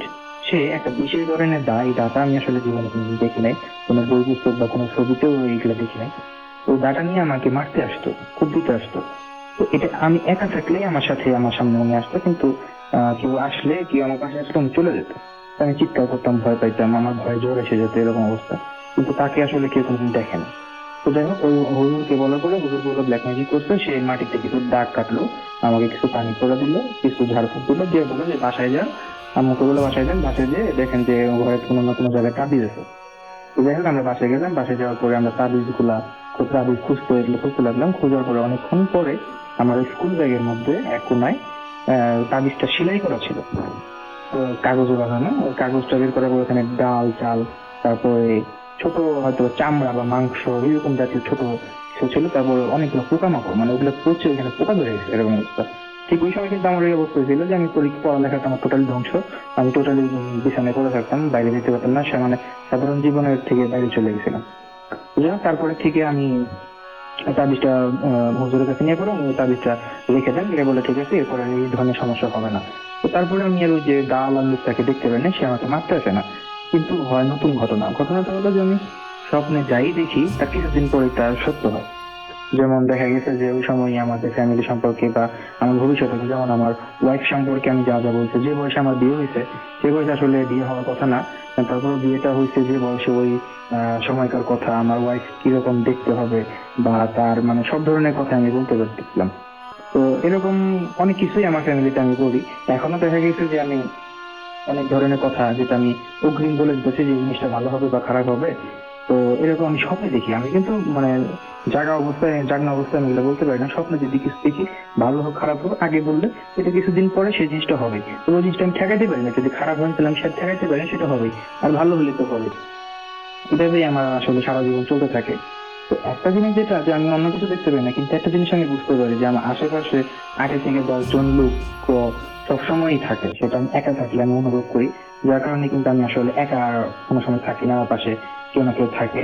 তো একটা জিনিস হচ্ছে যে আমার সবচেয়ে বড় সমস্যা যে আমার সবসময় কোনো না কোনো বিপদ আমার পিছনে তাড়া করে। বিপদ বলে এমনই যে একবারে মৃত্যুর দুয়ার থেকে ফিরে আসা, অনেক ধরনের ঘটনা, অসুখ বিসুখ, যাই হোক, অ্যাক্সিডেন্ট, বিভিন্ন ধরনের জিনিস, যে প্রত্যেক সময়ই আমার কাছে কিছু না কিছু তাড়া করে। এইভাবেই আসলে বিভিন্ন বিপদের সম্মুখীন হইতে হয়েছে, এইভাবেই আমার জীবন পাড়িয়ে দিতেছে। আরো অনেক ঘটনা আছে আমার জীবনে, যেগুলো আমি পরে যদি স্টুডিওতে আসতে পারি সময় করে, তা আমি আপনাদের সাথে শেয়ার করবো। সব লিসেনারদের আমার পক্ষ থেকে শুভেচ্ছা। আসসালামু আলাইকুম।